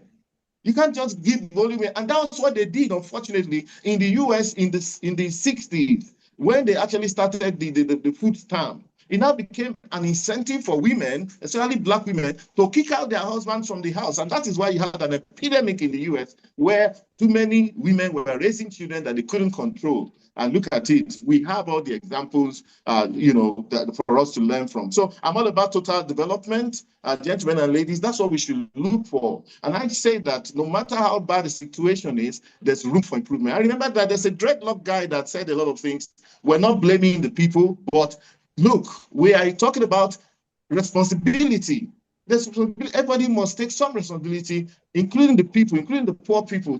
People have to change their ways, change their choices. If you get little money and you blow it on betting, on alcohol or whatever, you can't then come and blame the government, minding the fact that nowhere in the world where you don't have some poor people, even in biblical times it was written that even the poor amongst you. But we will try. But Nigerians must also begin to look at how things work globally. Most of you, we compare ourselves to abroad and living on credit, while here we want to have that liquidity. And as Professor Falola asked earlier, perhaps if you don't steal, you're not going to be able to get that money to fully buy a G-Wagon, which costs maybe 500 million, and put it on the road, and you have 5 of them. You know, we can't, that shouldn't be the standard for our children. Our children must learn modesty. And our culture right now, including music, is not teaching modesty. And modesty and humility is part of the ingredients for development, proper development and balanced development in the world. Thank you very much for the floor, sir. Thank you very much, Dr. Fasua. And nobody has lampooned you on this program to the best of the data before me. They've only queried certain aspects of government policies, and nobody directed any attack towards you as a person. Finally, Dr. Osmund Agbo. Yeah, thank you so much, Prof. In my initial intervention, I basically presented the data, which wasn't very promising. And I could understand why somebody might have an issue with the picture because it looked all doom and gloom. But I also wanted to point out that there are still some few silver linings. And this government could also take some credit in some of it. The primary health care visits is significantly improved from 20 million in 2023 to about 80 million in 2025. That's a fourfold increase, suggesting growing utilization of basic health services. So that's a plus. Also, routine vaccination has also improved. But the most important variable is actually the health awareness among Nigerians. There's a high level of awareness. Nigerians want to exercise, they want to eat right. And I could tell you that even in my family, in our family WhatsApp group, every week my sister posts on health tips. Never mind that it's usually from one doctor from India giving tips, but but I will tell you how health conscious our people have become. So in closing, in 2026, Nigeria's health sector, healthcare sector, health a complex, very complex area. It's not one of collapse, total collapse. But it is one of comfort because Nigerians have talent, Nigeria has memory of what works and what fails. And so the question is not whether change is possible. The question is whether we are willing to insist on a famous statement. And he said that personal success cannot insulate you from the failure of your society. You cannot bank on going on medical terrorism because at some point, you will need to rely on the services here, even to get stabilized before you're ready to be flown abroad. A typical example is the case of President Buhari's chief of staff, Kyari, during the COVID. So again, personal success cannot insulate you from the failure of your society. And it's on that note that I say thank you so much to Professor Falola and all the panelists. And I look forward to a further engagement down the road. Thank you so much. Thank you. It's my responsibility to close this program. As soon as I finish speaking, we Prof, are you there? I'm there, I'm talking. Hello? Technical people? Hello? We can hear you, Prof. Continue, please. Oh, I got confused. So thank you very much, members of this panel. I'm very, very grateful to you. I thank all our partners. People joined in 22 countries. We are very grateful to them. By Wednesday, I will release a tentative number of those who have watched this program as they are released to us. We have a crew, very talented technicians, people who put the music together, research assistants, consultants, questions that people post to us. We are really, really very grateful. I'm grateful to the representatives of the media. As usual, you do not know how they are going to carry what you have said, but I think they will begin to release them by Tuesday or Wednesday. Same time next week, we are going to talk about drug. And we have to worry about drug in Africa, just as they now worry about drug in all Western countries. Our youths are now addicted to marijuana, to all sorts of chemicals, to cocaine, and the North Atlantic is now shipping a lot of drug from Latin America using the Middle Passage in a reverse journey. So the continent is in a drug crisis that we are going to talk about. One of our panelists used to be the head of the Drug Enforcement Agency.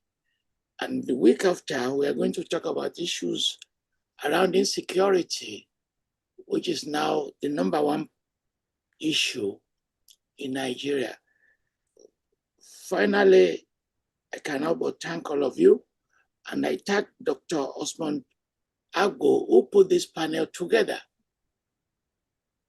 Everybody that spoke, he was the one who said these are the best people for this topic. And you could see that his judgment has enriched us. And I want to close by saying that Dr. Fasua should not feel as if he was under attack. Indeed, I will praise your courage for representing the government without compromising your own values. Thank you all, and let's enjoy the closing music. Thank you.